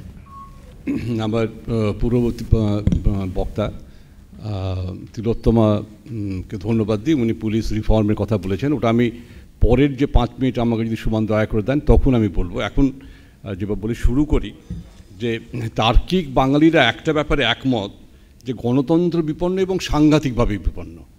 তবে বিপন্ন করার সমস্ত কৃতিত্ব কিন্তু একা পুলিশকে দেওয়াটা নীতিগতভাবে ঠিক হবে না। এটা কিন্তু ভেবে দেখা দরকার। যেখানে সমস্ত বাঙালিরা সারা দেশ জুড়ে একমত গণতন্ত্র বিপন্ন, সেখানে শুধু পুলিশ তার কৃতিত্ব সমস্তটা গ্রহণ করবে, এটা বোধহয় ঠিক হবে না। আমরা যদি সততার সঙ্গে বলতে হয়, তার প্রধান কৃতিত্ব কিন্তু রাজনৈতিক দলগুলির নেতা নেত্রীরা, এবং তাদের জন্যই আজকে এই অবস্থা। এবং তার সঙ্গে কিন্তু এখন নতুন করে তাদের সঙ্গে গেছেন, সঙ্গ দিচ্ছেন, অবাক হয়ে দেখি অভিনেতা, অভিনেত্রী, চিত্রশিল্পী, আমরা তো তার সঙ্গে আছেনই সংবাদ দপ্তরের মালিক, সবাই মিলে কিন্তু এটা ওভারটাইম তারা করে এই গণতন্ত্রের বিপন্নতাকে আরও ক্রমাগত বাড়িয়ে চলেছেন। প্রতিদিনের জীবনে আপনারা সবাই জানেন যে এটা শুধু একা পুলিশ কৃতিত্ব নেবে গণতন্ত্রকে শেষ করে দেবার, এটা বোধহয় এত কৃতিত্ব পুলিশকে দেওয়া ঠিক হবে না। যা প্রথমে আলোচনার প্রসঙ্গে যেটা উঠেছিল যে 1972 সাল থেকে এই প্রসেস শুরু হয়েছে, যে যখন থেকে রিগিং, আমরা চাকরি শুরু করেছি এই 70 দশকেই, তখন থেকে আমরা দেখেছি যে এই রাজনৈতিক দলের যারা শাসক দল আছেন তারা থানায় গিয়ে গুন্ডামি করবেন, চেয়ার টেবিল উল্টে দেবেন, দাপট দেখাবেন। এটা কিন্তু তখনই শুরু। সে সময় আমরা চাকরিতে করেছি, চাকরিতে দেখেছি। তবে একটা পাল্টেছে, সেটা হচ্ছে যে শেষের দিকে তখনকার মাননীয় মুখ্যমন্ত্রী সিদ্ধার্থ শঙ্কর রায় দলের উপরতলার যে দাপুটে নেতারা যারা এগুলো আইন হাতে তুলে নিতেন প্রতিদিনের জীবনে, তাদের বিরুদ্ধে একটা জাস্টিস ওয়াংচু কমিশন করেছিলেন। এটা কিন্তু অনুকরণীয় এখনও, বা হবার কথা। এবং সেই ওয়াংচু কমিশন তাদের যে দায়িত্ব ছিল, যে উঁচু যে বড় নেতারা যারা বিভিন্ন পদে থেকে বা পদের বাইরে থেকে এই ক্ষমতা হাতে তুলে নিয়েছেন, সেদিকটা তাদের আর চিহ্নিত করে ব্যবস্থা নেওয়া। এখন অবস্থাটা একেবারেই পাল্টেছে। তারপরে তো রিগিংয়ের যে চেহারাটা, সেখানে কিন্তু ক্রমাগত শুধু পুলিশ নয়, এই বিভিন্ন সরকারি কর্মচারী, পরের যুগে আমরা দেখেছি সরকারি কর্মচারীদের সরকারি অ্যাসোসিয়েশন, মানে আমাদের কর্মচারী অ্যাসোসিয়েশন, তাদের দিয়ে ম্যানিপুলেট করানো থেকে শুরু করে আজ যেখানে দাঁড়িয়েছে, আমি বলি গণতন্ত্র এই বিপন্ন করার মানে শুরুটা তখন এই ম্যারাথনের গতিতে চলছিল, এখন সেটা 100 মিটারে দাঁড়িয়েছে। যত দ্রুত শেষ করা যায়, এখন কিন্তু অবস্থাটা কিন্তু সেই জায়গায় এসেছে এবং বৃত্ত সম্পূর্ণ হতে চলেছে। এটা তো আমাদের প্রতিদিনের জীবনের অভিজ্ঞতা। পুলিশের একটা দুটো কথা আমি বলি, যে বহু পুলিশ অফিসারই চান না যে এরকম একটা অবস্থায় কাজ করতে। আজকের যে পরিস্থিতিটা দাঁড়িয়েছে, পুলিশ শুধু যে পুলিশের উপরে ভরসা করা যায় না তাই নয়, পুলিশ আজকে অশ্রদ্ধার পাত্র। পুলিশকে এক কথায় বলা যায় এখন মানুষ নিরপেক্ষ পুলিশ তারা ভুলেই গেছেন। পুলিশ কিন্তু আমরা ভাবলি বুঝি একটি রাজনৈতিক পরিস্থিতির বা সরকারি অবস্থার প্রতিচ্ছবি। এটা কিন্তু যে দেশে সুষ্ঠুভাবে সরকার চলে, যে দেশে রাজনৈতিক মানুষের মধ্যে কিছুটা আদর্শ নিয়েই তারা কাজ করে, যেটা করার কথা, সেখানে কিন্তু পুলিশের চেহারাটা একদমই অন্যরকম। দেশ বিদেশে অনেকেই যান, এখন তো টেলিভিশনের সুবাদে আমরা বিদেশে খবর পাই, সেখানে কিন্তু এইরকম চেহারা কখনোই দেখবেন না। এটা কিন্তু একেবারে সরকারের প্রতিচ্ছবি পুলিশ। যখন পুলিশের আমি যেমন যারা পুলিশে চাকরি করেন তারা কিন্তু এখন আমি বলি তাদের বাড়ির পরিবারের মানুষেরা মুখ দেখাতে পারেন না, শুধু এই যে পুলিশে মার খাচ্ছে বা ইত্যাদি তা বলে নয়, পুলিশের দৈনন্দিন কাজের নিরপেক্ষতার অভাবে যেখানে দাঁড়িয়েছে, একেবারেই রাজনৈতিক নেতৃত্বের অঙ্গুলি হেলনে তারা অপমানিত বোধ করেন, তাদের কষ্ট হয়, আড়ালে তারা কষ্ট পান। একদল মানুষ অবশ্য তারা এটা সুযোগ গ্রহণ করে তার দুর্নীতিতে নিমজ্জিত হচ্ছেন। পুলিশ অফিসার কিছু রাজনৈতিক দলের এলাকার নেতা তারা যোগসাজশ করে তারা আছেন, আইনের শাসনের ক্রমাগত অবনতির দিকে তারা এগুচ্ছেন এবং এটা কিন্তু একটা নিচ্ছেন। কিন্তু প্রধানত পুলিশের যারা দায়িত্বে আছেন তাদের কাছে অত্যন্ত মর্মান্তিক অভিজ্ঞতা প্রতিদিনের জীবনে। আমি ধরুন অনেকে আমাকে বলেন যখন দেখা হয়, যখন পুলিশে চাকরি করেছি বলে, এই যে মশাই আপনাদের পুলিশের লোকগুলো করছে কি বলুন তো, একটু শক্ত হয়ে দাঁড়াতে পারছেন না, হাতে গুলি বন্দুক থাকে। ওরা বলতে চান পুলিশেরা দল বেঁধে হাতে গুলি বন্দুক নিয়ে সরকারের সঙ্গে লড়াই করুক। এটা কি গণতান্ত্রিক একটি নিয়মে একটি সংবিধানসম্মত সরকার বিরুদ্ধে পুলিশের এটা কতটা করা যায় একটু ভেবে দেখবেন। অনেক পুলিশ অফিসারই তো ওরা করেছেন, মিস্টার জয়রামনকে জানেন, দমনকে সবাই জানেন, আমাদের এখানে নজরুল বসে আছেন। আমি বলি নজরুলের মতো সহকর্মী পাওয়া আমাদের গর্বের কথা। আমরা ওকে নজরুল চাকরি শুরু করার সময় থেকে আমি জানি শেষ পর্যন্ত যে বিবেকের সাহস নজরুল দেখিয়েছেন, অনেকে সৎ আছেন, এই রকম বিবেকের সাহস কিন্তু আপনারা দেখবেন না ওর মতো। আজকে ওকে কী করতে হচ্ছে, বাসে চেপে উনি ওই আমাদের আইনজীবী যার কাছে যান, তার বাড়ির বাইরে বসে তার যারা সহকর্মী তার সঙ্গে কথা বলে তার সময় নিয়ে মামলা লড়ছেন। সততার সঙ্গে লড়ার দেখুন সব যা করে যেটা হয়েছে আজ ওর এটা হয়েছে। এবং আমি বলি যেটা এখনই কথা হচ্ছে না, বেঙ্গল থিংস টুডে শ্রীমতী তলোয়ার বলছিলেন, আমি অন্তত প্রার্থনা করব যে what Bengal things today, India should not think tomorrow the same thing.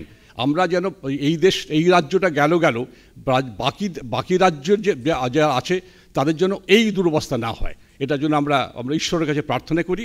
আর একটা কথা বলি, ধরুন মাননীয় বিচারপতি মশাই সেখানে আছেন, উনি আসার পরে যে দ্রুততার সঙ্গে উনি একের পর এক যে মানবাধিকার যে ক্ষুণ্ণ হবার ঘটনা একটার পর একটা আমরা দেখেছি, যেভাবে উনি দ্রুত রায় দিয়েছেন, আপনারা সবাই স্বীকার করে, আমরা বারবার বলেছি ওরকম একটি মানবাধিকার কমিশনের চেয়ারম্যান পাওয়া আমাদের ভাগ্যের কথা।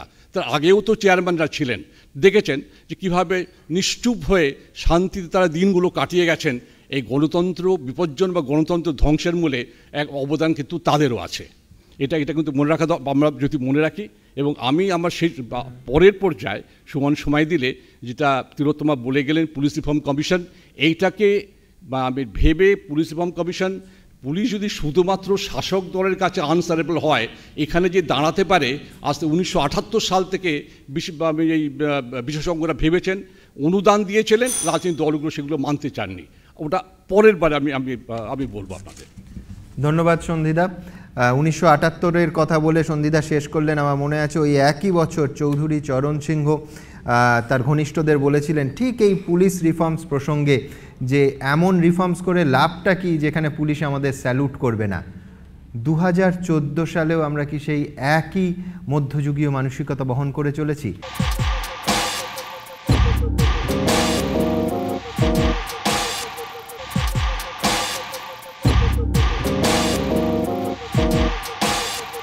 আমার দ্বিতীয় রাউন্ড, এই রাউন্ডের প্রথম বক্তা পক্ষে জাস্টিস গাঙ্গুলি। ধন্যবাদ। বিতর্ক শুনলাম, তো আমার একটা অসুবিধা হচ্ছে যে বিতর্ক সভার প্রথাগত নিয়ম মেনে আমি এমন কিছু বলতে পারি না যে তুমি বিচারপতি ছিলাম মনে হয়, জানি না সেটা আমাকে বাধ্য থাকে কি না, এমন কিছু বলতে পারবো না যেটা আমি অসার বলে মনে করি। যেমন ধরুন আপনাদের একটা উদাহরণ দিচ্ছি, আপনাদের অনেকেই সর্দি কাশি জ্বর হয়েছে, আমারও একটু সেই অবস্থা আছে। আপনার সর্দি হলো, কাশি হলো, জ্বর হলো, আপনি কিন্তু ভাবলেন কি করা যায়, অ্যান্টি অ্যালার্জিক খেলেন কিন্তু কমছে না, আসলে আপনার ব্রঙ্কাইটিস হয়েছে, অ্যান্টিবায়োটিক খেতে হবে। সুতরাং এই যে আমাদের গণতন্ত্রের যে বিপন্নতা, এর আসল রোগটা কিন্তু অনেক অন্য জায়গায়। পুলিশটা একটা উপসর্গ। পাপেট। আমি কাজ করতে গিয়ে দেখেছি, বিচারপতি হিসেবে এবং মানবাধিকার কমিশন হিসেবে দেখেছি, অনেক সময় পুলিশ খুব অসহায়, সুযোগ থাকলেও পারেন না।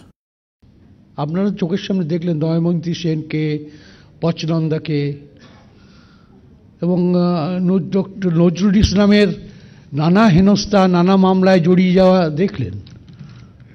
সবাই পারেন না, চেষ্টা করলেও পারেন না। আমি মনে করি না সব পুলিশ দুর্নীতিপরায়ণ, হয়তো দুর্নীতি আছে। যারা দুর্নীতিগ্রস্ত তারা তো কোনোদিনই নিরপেক্ষ হবেন না, কিন্তু সবাই দুর্নীতিপরায়ণ নন। আপনাদের খালি একটা বক্তব্য আমি বলছি, সেটা হচ্ছে পুলিশের আসল ভূমিকা কী হওয়া উচিত। ইনি একটা খুব সুন্দর একটা নিদান দিয়েছেন, রুলিং দিয়েছেন, খুব নামকরা একজন জজ সাহেব, লর্ড ডেনিং, তারা তো নাম শুনেছেন, ইংলিশে লেখা। আমি সবার অনুমতি নিয়ে সেটা একটু পড়ে শোনাচ্ছি, খুব স্বচ্ছ ইংলিশে লেখা। উনি বলেছেন পুলিশের ভূমিকা কী হওয়া উচিত, আমি ওনাকে কোট করছি। I hold it to be the duty of the Commissioner of Police of the Metropolis, as it is of every Chief Constable, to enforce the law of the land. He must take steps so as to post his men that crimes may be detected and that honest citizens can go about their affairs in peace. But in all these things, he is not the servant of anyone save the law itself. No minister of the crown can tell him that he must or must not keep observation on this place or that. Nor can the police authority tell him to do so. The responsibility of law enforcement lies on him. He is answerable to the law and to the law alone.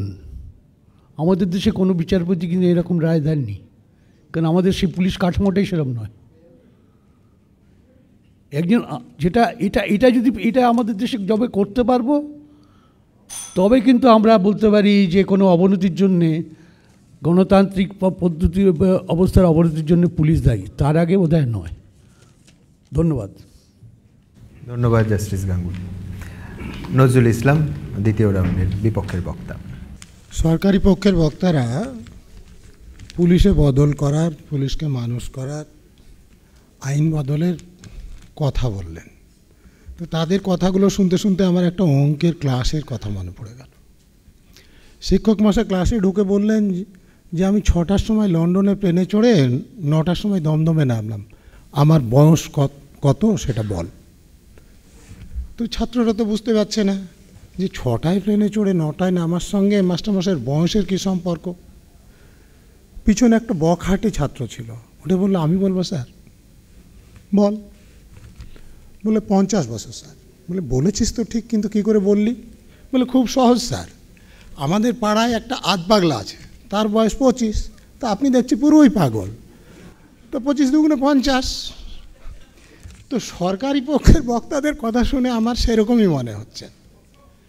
একজন বক্তা বললেন যে কেউ আইনের ঊর্ধ্বে নয়, আইনটা চালু থাকলে তো সেটা যে চললো। আর একজন সরকারি পক্ষের বক্তা সেটা বলে দিলেন যে থানায় গেলে অভিযোগ নেওয়া হয় না, ধরে পিটিয়ে ছেড়ে দেওয়া হয়।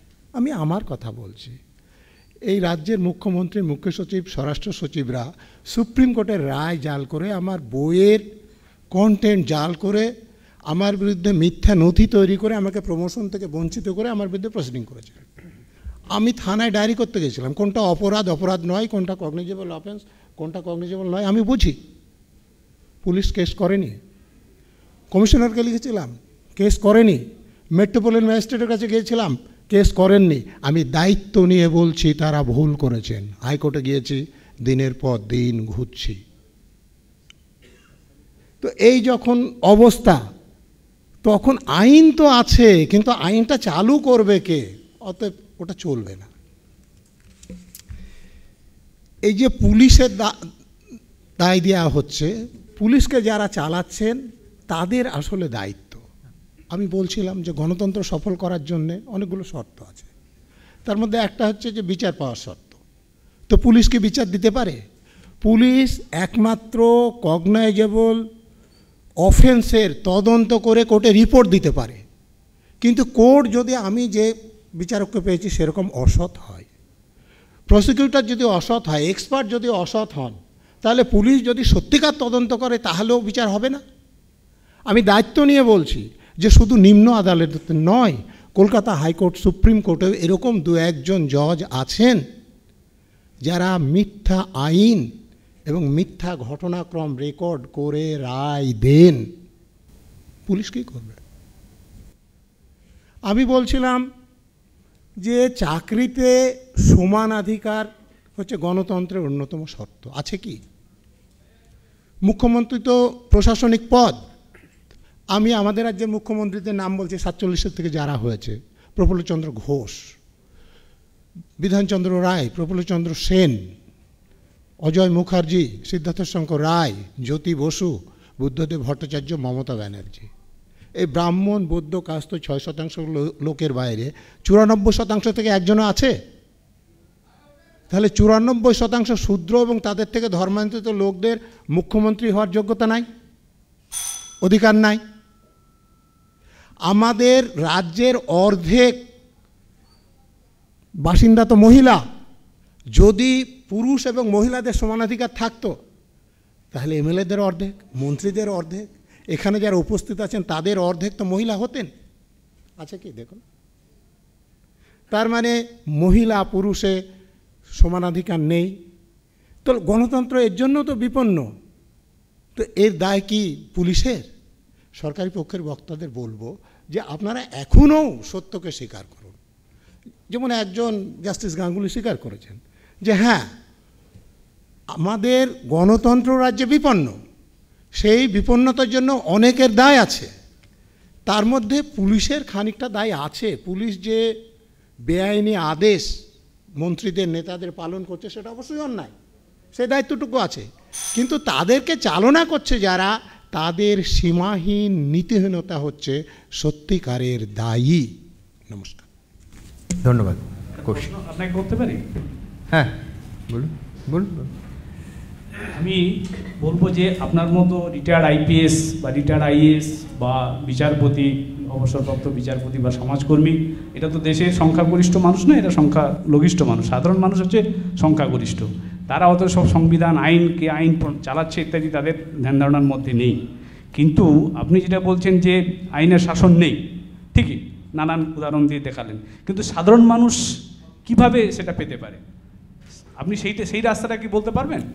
দেখুন, গণতন্ত্র সফল হওয়ার সেটা একটা শর্ত। আমাদের দেশে সংবিধান আছে, সংবিধানের নামে শপথ নিয়ে সরকার পরিচালনার দায়িত্ব নেওয়া হয় এবং সংবিধান বিভিন্ন সময়োপযোগী করার জন্য তার সংশোধনও করা হয়েছে।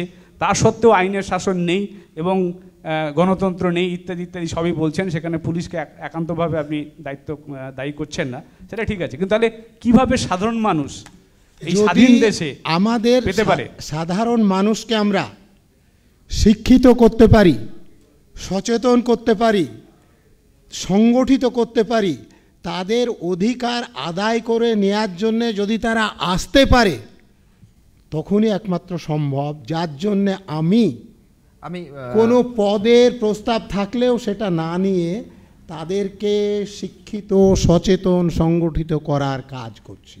আমি দ্বিতীয় রাউন্ডের শেষে নিঃসন্দেহে এই প্রশ্নে আসব যে অম্বিকেশ বাবু শিক্ষিত এবং সচেতন, শহরের বিশ্ববিদ্যালয়ের অধ্যাপক, তা সত্ত্বেও যে হেনস্থা হলো সেইটা কিভাবে অতিক্রম করা যায়?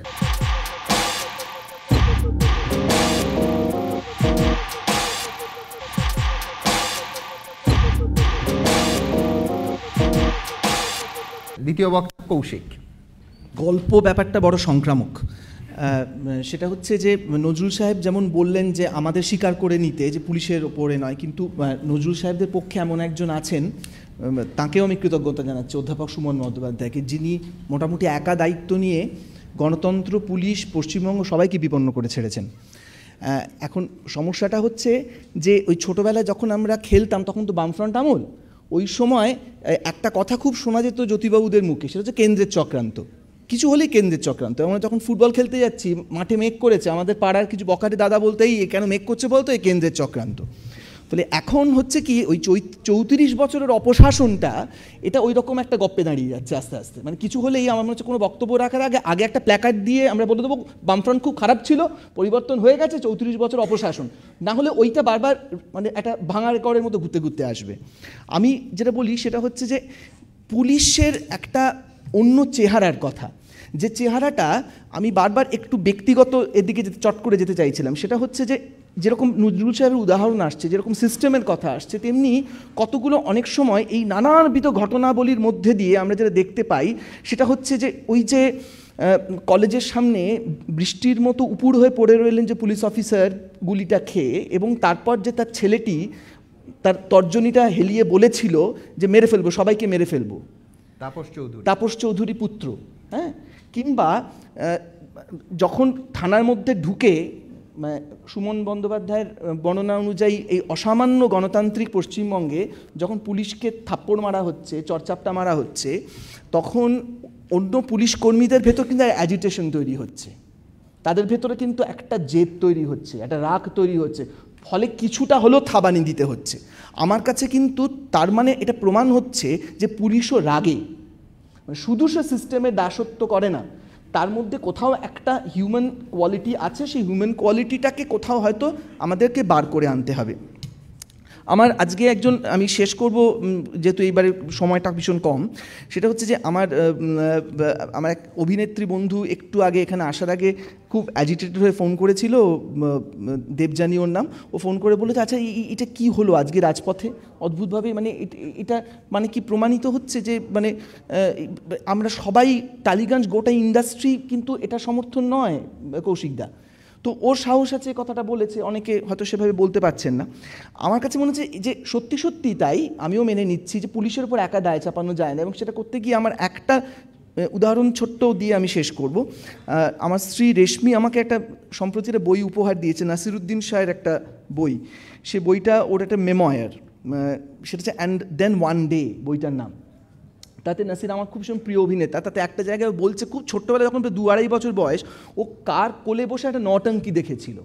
নটঙ্কি দেখতে দেখতে ও বলছিল what has stayed burned into my mind is the thickly painted face of a person up there and I got mesmerised by his face alight, eyes darting like agitated snakes. এবং ও বলছে যে তখন আমি না ওই ছোট্ট বয়সে, নাসির বলছে যে আমি ছোট্ট বয়সে একজন পারফর্মারের বা একজন অভিনেতার আমি একটা জিনিস আবিষ্কার করলাম যে what a performer has, he has the gift of wonder, gift of wonder, এই যে চমকিত করে দেওয়ার মতো। এখন কি হচ্ছে যে সত্যি সত্যি পুলিশের দিকে আঙুল তোলার আগে তো আমরা যারা নিজেদেরকে অভিনেতা বলি, শিল্পী বলি, আমাদের কাছে নাকি এই গিফট অফ ওয়ান্ডারটা আছে। আমরাও কীরকম আমাদের সেই মুখটাকে মানে একেবারে নির্ভেজাল একটা মুখোশ পরিয়ে এই সোকল্ড গণতন্ত্রের নামে সোকল্ড পশ্চিমবঙ্গকে কর্দমা লিপ্ত করা হচ্ছে এটার নামে হাততালি দিতে দিতে রাস্তায় বেরিয়ে পড়ি, তখন সত্যি পুলিশের ওপরে শুধুমাত্র দায় চাপাতে লজ্জাই করে। ধন্যবাদ কৌশিক। অনুরাধাদি, আমি ঠিক বুঝতে পারছি না তর্ক চালাবো কিনা। কেন প্রথমে জাস্টিস গাঙ্গুলিও স্বীকার করে নিলেন কি শুধু পুলিশকে দোষ দিয়ে লাভ নেই, আবার কৌশিকবাবুও স্বীকার করে নিলেন শুধু পুলিশকে দিয়ে লাভ নেই। তারা তো স্বীকারই করে নিয়েছেন, তারা তো হার মেনেই নিয়েছেন, তো তাদের সঙ্গে আবার তর্ক করব কেন সেটা ভাবছি। যাই হোক, যেহেতু সময় আছে বলার জন্য বলতে হয় বলছি, কিন্তু আমার মনে হচ্ছে আমরা জিতে গেছি। হ্যাঁ, আমি এটা মানে ওনাদের কথা থেকে আমার তো তাই মনে হয়েছে।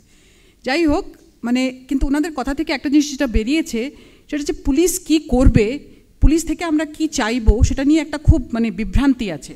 যেরকম অম্বিকেশ বাবু বললেন পুলিশ অতি সক্রিয়, আবার বললেন নিষ্ক্রিয়। তো পুলিশ কি করবে? যা করছে পুলিশ সেটাকেই মানে খারাপ মানা হচ্ছে। যদি বেশি কাজ করে বেশি কাজ কেন করলো, যদি কম কাজ করে কম কাজ করলো কেন? আমার মনে হয় সমস্যাটা যেটা হচ্ছে সেটা আছে যখন আমরা সরকার বা প্রশাসনকে দেখি, প্রথমে যেটা অনেকরাই ওখানে বলেছেন সেটা হচ্ছে প্রথমে আমরা পুলিশকে দেখি সামনে। পুলিশটা প্রথম মানে ফার্স্ট যেটা প্রশাসনের যে কি বলে সব থেকে বেশি পাওয়া যায়, সব থেকে বেশি সব থেকে কাছে মানে মানুষের, সেটা আছে পুলিশ।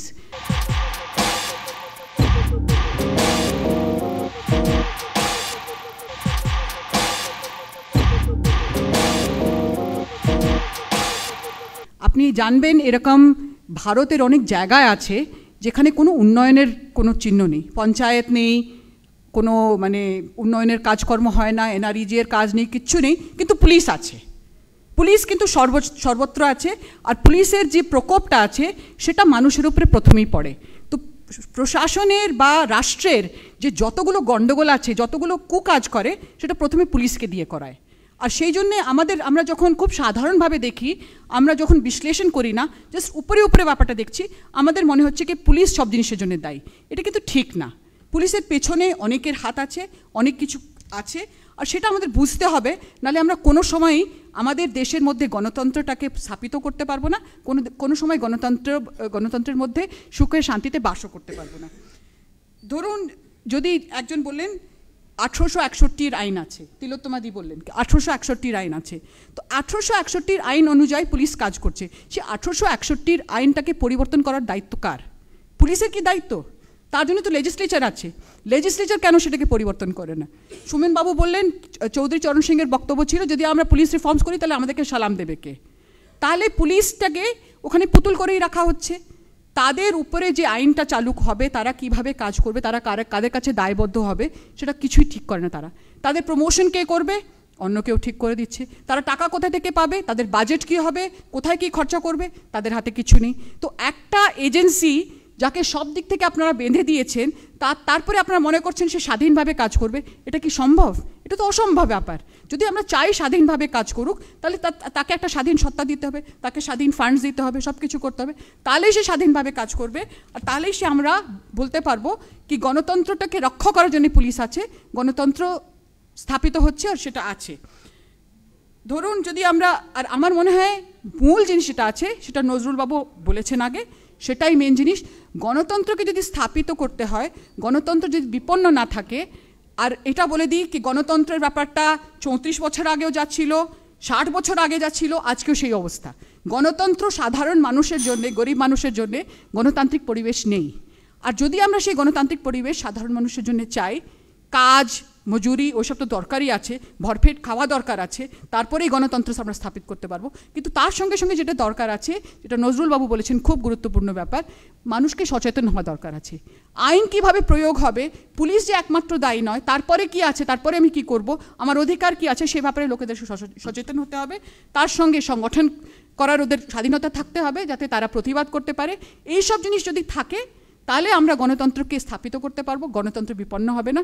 পুলিশকে শুধু দায়ী করে, আমি মনে করি ওনারাও স্বীকার করছেন, আমরাও স্বীকার করছি, তার দায়ী করে লাভ নেই, শুধু পুলিশকে দায়ী করে লাভ নেই। Thank you. ধন্যবাদ। অম্বিকেশ বাবু, পুলিশকে দায়িত্ব থেকে আপনি কি মুক্তি দেবেন? আমি আমার ঘটনাটা আরেকবার একটু বলি। পুলিশ প্রশাসনকে আমরা প্রথমেই হাতের কাছে পাই, এবং আমাদের দেশের নিয়ম অনুযায়ী তাদের কাছে আমরা প্রথমে যাই, এবং তাদের কাছে একটা সুবিচার আশা করি। সেই পরিপ্রেক্ষিতে যখন আমাকে কোনো কারণ ছাড়া, এফআইআর ছাড়া কগনিজেবল অফেন্সে অ্যারেস্ট করে থানার লকআপে রেখে দেওয়া হয়, এবং এই নিয়ে চারিদিকে দেশের বাইরে রাজ্যের মানুষ সকলেই প্রতিবাদ ধ্বনিত করেছেন। পাশাপাশি রাজ্য মানবাধিকার কমিশন, কলকাতা পুলিশের police commissioner, additional commissioner of police, থানার যিনি অ্যারেস্টিং অফিসার ছিলেন তাকে, এবং যে সাব ইন্সপেক্টর আমাকে অ্যারেস্ট করে আমাদের সমবায় আবাসন, নিউগুড়া সমবায় আবাসন থেকে থানায় নিয়ে এসে রাত্রে রেখেছিলেন, সকলকে জিজ্ঞাসাবাদ করে দেশের সংবিধান আইন অনুযায়ী একটা রিপোর্ট তৈরি করে রাজ্য সরকারের কাছে সুপারিশ করেছিলেন। এবং রাজ্য সরকারের, আমি ধরে নিলাম যে একজন কনস্টেবল, একজন আইসি বা সাব ইন্সপেক্টর, এদের উপরে একটা শাসক দল ইত্যাদি প্রভাব থাকতে পারে, রাজ্য সরকারের প্রভাব থাকতে পারে। কলকাতা পুলিশের কমিশনার, আইপিএস অফিসার, তার উপরেও সেই একই প্রভাব কাজ করবে। তারপরে যখন আমরা স্বরাষ্ট্র সচিবের কাছে চলে যাব, তার কাছেও সে একই প্রভাব কাজ করবে। যে স্বরাষ্ট্র সচিব সেই সময় আমার এই রিপোর্টের পরিপ্রেক্ষিতে চিঠি লিখে মানবাধিকার কমিশনকে জানালেন যে জনরোষ থেকে আমাকে বাঁচাবার জন্য পুলিশ অ্যারেস্ট করে নিয়ে থানায় এসেছিল। এটা দেশের কোন আইনে, কোন সিআরপিসি, আইপিসি ইত্যাদিতে রয়েছে, আমি সাধারণ মানুষ অথচ বুঝি না, সিআরপিসি বুঝি না, আইপিসি বুঝি না, আইটি অ্যাক্ট বুঝি না, কিন্তু একজন আইএস অফিসার বাসুদেব ব্যানার্জি স্বরাষ্ট্র সচিব তিনি কিসের ভয়ে, আমি তো বলবো এখানে ভয় কাজ করেছে, কিসের ভয়ে তিনি এই ধরনের একটা চিঠি লিখলেন মানবাধিকার কমিশনের সুপারিশের রিপোর্টের পরিপ্রেক্ষিতে যে পুলিশ আমাকে অ্যারেস্ট করে নিয়ে এসে থানায় লকআপে রেখেছিল আমাকে নিরাপত্তা দেওয়ার জন্য। একটা টার্ম ব্যবহার করেছিলেন প্রোটেক্টিভ কাস্টডি, যেটা মানবাধিকার কমিশনের রিপোর্টে ছিল যে প্রোটেক্টিভ কাস্টডি বলে আইনে এরকম কোনো বক্তব্য নেই। তাহলে এখানে কি আমি বলতে পারি না যে কনস্টেবল থেকে শুরু করে স্বরাষ্ট্র সচিব অবধি পক্ষপাতিত্ব করেছে, যাদের উপর মূলত প্রধানত এই গণতন্ত্রের বিষয়টা, সাধারণ মানুষের সাধারণ অধিকারের বিষয়টা লক্ষিত আছে। পশ্চিমবঙ্গের এই পরিপ্রেক্ষিতে আমি দেশের অন্যান্য রাজ্যের কথা বলতে পারবো না, বা আগের 64 সালে কী হয়েছিল, 72 সালে কী হয়েছিল, এসব আমি অত বলতে পারবো না। কিন্তু আমার অভিজ্ঞতার নিরিখে আমি বলতে পারি যে সাধারণ মানুষ হিসাবে দেশের সংবিধানে কেন এটা নেই, কী হওয়া উচিত ছিল, কে করেনি, সেই নিয়ে তর্ক হতে পারে, চর্চা হতে পারে, আমি সেই চর্চা অংশগ্রহণ করতে নাও পারি। কিন্তু একটা সাধারণ মানুষ হিসাবে আমরা যখন পুলিশের কাছে যাব, এবং আমার এই ঘটনার পরিপ্রেক্ষিতে যখন স্বরাষ্ট্র সচিব কিসের ভয়ে প্রোটেক্টিভ কাস্টডি শব্দটা ব্যবহার করলেন, সেটা তো আমার কাছে কোনো ব্যাখ্যা নেই, সাধারণ মানুষের কাছে কোনো ব্যাখ্যা নেই। আরেকটা কথা বলবো ডক্টর নজরুল ইসলামের কথার পরিপ্রেক্ষিতে, তিনি একটা ছুরি দেখিয়ে, সবজি কাটা ছুরি দেখিয়ে বলেছেন এটা কিন্তু মানুষকেও আমরা মারতে পারি। কিন্তু এটা ছুরি হচ্ছে নির্জীব পদার্থ, জড় পদার্থ, তাকে যে ব্যবহার করবে, যেমন ব্যবহার করবে তেমন হবে। কিন্তু আইএস অফিসার, স্বরাষ্ট্র সচিব, তাকে যেমন ব্যবহার করা হবে তিনি তেমনই ব্যবহার করবেন। এটাই কি পুলিশের আজকের দিনে সত্য? আমি পশ্চিমবঙ্গের পরিপ্রেক্ষিতে বলছি, সারা দেশের কথা বলবার আমার অধিকার নেই, এখন বলতে চাইছিও না। এইরকম অনেক ঘটনা আমার সামনে রয়েছে। আমি সাধারণ মানুষ, আবারও বলছি, সিআরপিসি বুঝি না, আইপিসি বুঝি না, আইটি অ্যাক্ট বুঝি না, কোনটা কগনিজেবল কোনটা নন কগনিজেবল আমি বুঝি না, কোনটা বেলেবল নন বেলেবল আমি বুঝি না। কিন্তু এইটুকু বুঝেছি অভিজ্ঞতা থেকে যে স্বরাষ্ট্র সচিব, আপনি মিস্টার নপরাজিত মুখার্জি, তিনি তো পশ্চিমবঙ্গ পুলিশের ডিজি ছিলেন, সর্বোচ্চ কর্তায় ছিলেন, তিনি কেন ইয়েস ম্যান হয়ে গেলেন? কিসের ভয়? এটা পক্ষপাতিত্ব নয়? আমি ছোটোখাটো বিষয় ছেড়ে দিলাম, সাধারণ মানুষ কাজ করতে গেলে কিছু ভুল ত্রুটি হয়ে যায়, প্রাথমিকভাবে কিছু ভুল হয়ে যায়, পরে সেটা সংশোধিত হয়। কিন্তু আমার ঘটনার ক্ষেত্রে স্বরাষ্ট্র সচিব এখনও পর্যন্ত বিষয়টা চলছে, মামলা চলছে, 96 পাতার চার্জশিট দেওয়া হয়েছে আদালতে এই মামলাটাকে চালিয়ে নিয়ে যাওয়ার জন্য। এরপরেও আপনি বলবেন যে এই রাজ্যের পুলিশের পক্ষপাতিত্ব নিয়ে আমার কোথাও বলবার অধিকার নেই? আমি বলবো আজকে গণতন্ত্র রাজ্যে বিপন্ন হওয়ার মূল কারণ, প্রধান কারণ পুলিশের পক্ষপাতিত্ব। আমি আমার অভিজ্ঞতা থেকে কথা বলছি, আপনারা আমার সঙ্গে একমত হতেও পারেন, না হতে পারেন। আবারও বলছি, এই রাজ্যে পশ্চিমবঙ্গে গণতন্ত্র বিপন্ন হওয়ার প্রথম এবং প্রধান কারণ অবশ্যই পুলিশের পক্ষপাতিত্ব। নমস্কার। ধন্যবাদ অম্বিকেশ বাবু। আমার পরের বক্তা সুমন বন্দ্যোপাধ্যায়। সুমনবাবু আছেন, আমি নিশ্চিন্ত। আমরা বাকি 8 জন অন্তত প্রোটেক্টিভ কাস্টাডিতে ঢুকে গেলে সুমনবাবু প্রতিবাদ করবেন। মাননীয় নাট্যকার কৌশিক সেন একটা কথা বললেন, সেটা হচ্ছে যে, যাই হোক, বিষয়টা হচ্ছে যে আপনি যে বিষয়টা নিয়ে সমালোচনা করলেন আমার, সেখানে এই বিষয়ে বক্তা হিসেবে আমার কোনো নির্দিষ্ট দায়িত্ব নেই, কারণ যা বাছাইটা হয়েছে, বাছাইয়ের দায়িত্বটা এবিপি আনন্দের। বাছাইয়ের দায়িত্বটা যদি ব্যক্তিগতভাবে আমার হতো, বা ধরুন আমার পছন্দ মতো আমি যেভাবে বিশ্বাস করি সেইভাবে হতো, তাহলে হয়তো পরিস্থিতিটা অন্যরকম হতে পারত। যাই হোক, 34 বছর সম্পর্কে কিছু বলা যাবে না বোধহয়। অম্বিকেশবাবুই একমাত্র গণতন্ত্র তার আহত হয়েছে। 34 বছরে 55,000 কংগ্রেস তৃণমূল কর্মীর মৃত্যু হয়েছে। এরকম বহু মানুষ রয়েছে পশ্চিমবঙ্গের বিভিন্ন প্রান্তে যারা এই ধরনের বক্তব্য বিষয়ে তুলে ধরবেন। আমি বলছি যে আমি বারবার বলছিলাম না যে গণতন্ত্রটাকে আমরা বড্ড ক্ষুদ্র অর্থে ব্যবহার করছি। কোনো জায়গায় যেখানে আমার প্রতিবাদ করা দরকার সেখানে আমি চুপ থাকছি, যেখানে আমার ব্যক্তিগত স্বার্থ কাজে লাগছে তখন আমি সেখানে প্রতিবাদ করছি। একটা পশ্চিমবঙ্গের মানুষের কাছে একটা আনসলভড পাজল হলো যে অবসর গ্রহণের পরে প্রতিবাদ কেন? পুলিশ হিসেবে যারা অবসর গ্রহণ করেছেন, অবসর গ্রহণের পরে প্রতিবাদ করছেন কেন? আইপিএস অফিসার সর্বোচ্চ, ভারতবর্ষের সর্বোচ্চ পরীক্ষা দিয়ে আসেন, সব থেকে ভালো ছেলে মেয়েরা আসেন, তারা অবসর গ্রহণের পরে প্রতিবাদ করছেন কেন? পুলিশের চাকরি থাকাকালীন প্রতিবাদ করা উচিত।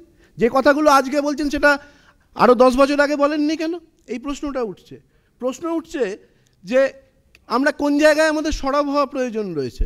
যখন 24শে অক্টোবর 2014 পাড়ুই থানার ওসি প্রসেনজিৎ দত্ত যখন বিজেপির দ্বারা আক্রান্ত হলো, কেন আমাদের প্রতিবাদের কণ্ঠটা একটু নীরব হয়ে গেল?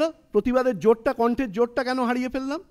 কেন আমরা হারিয়ে ফেললাম যে যখন অমিত শাহ এসে চৌরঙ্গিতে সভা করতে এসে সংঘর্ষ সেনার কথা বলে গেল, সংঘর্ষ সেনা তৈরি করার কথা বিজেপিকে বলে গেল, তখন কেন প্রতিবাদ করিনি? কেন প্রতিবাদ করছি না যে ভারতবর্ষের ধর্মনিরপেক্ষতা আজ বিপন্ন?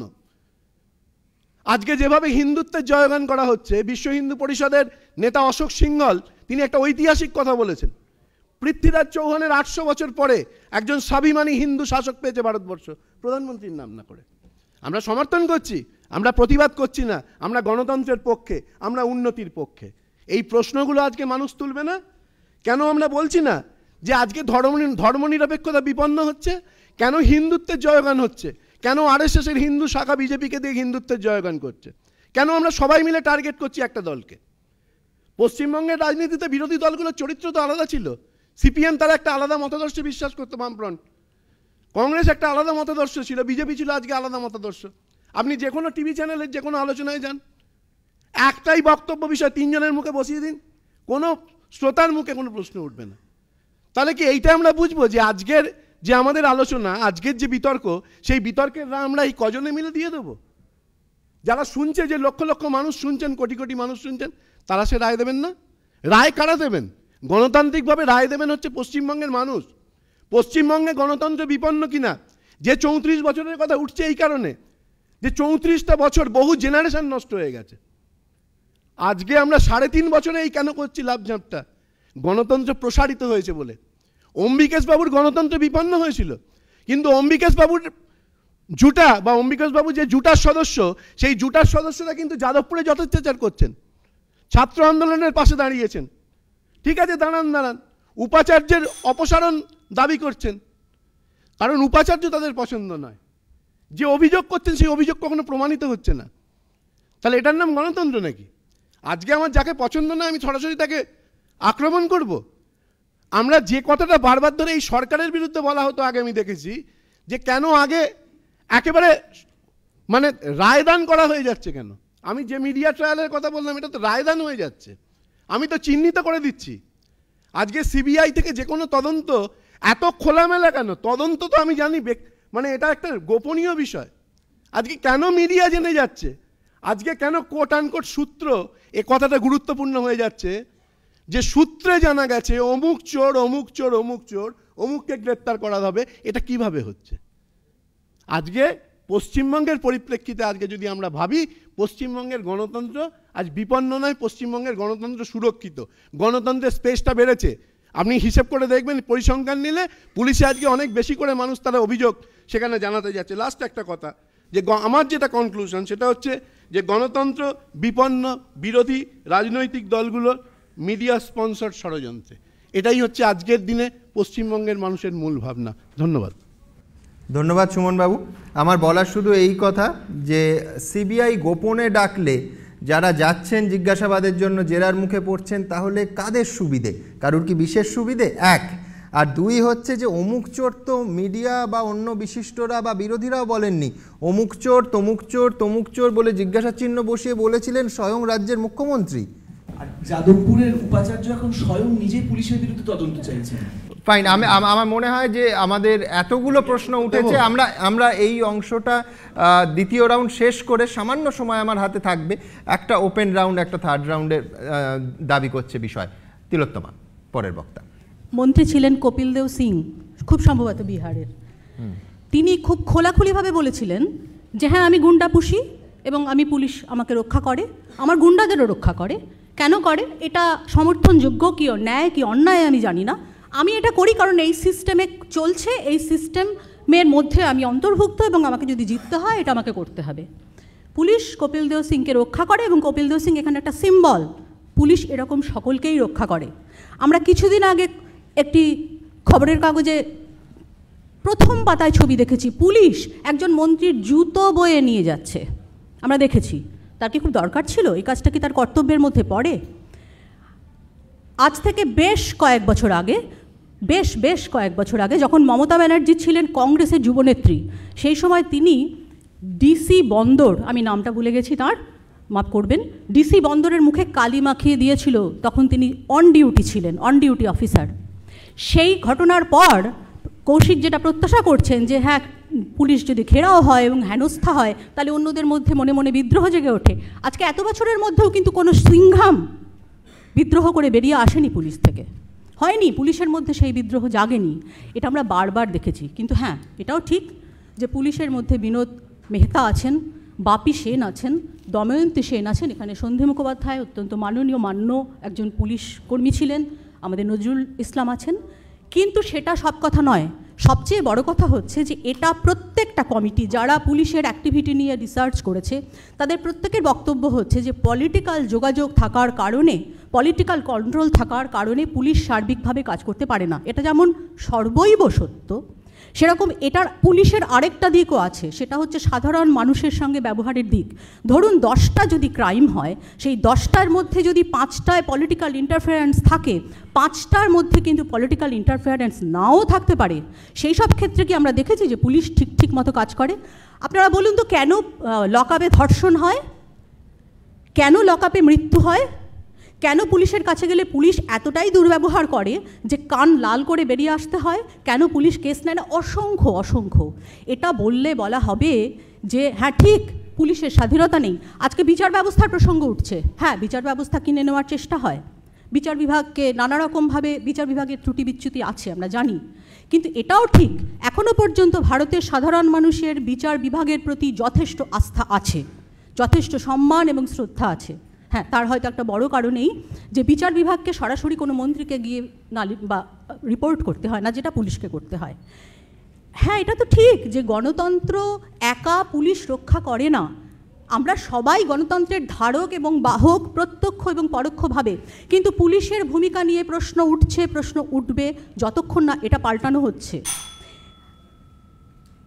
রবার্ট মার্ক, তিনি ছিলেন লন্ডনের পুলিশের প্রধান, তিনি একটা কথা বলেছিলেন।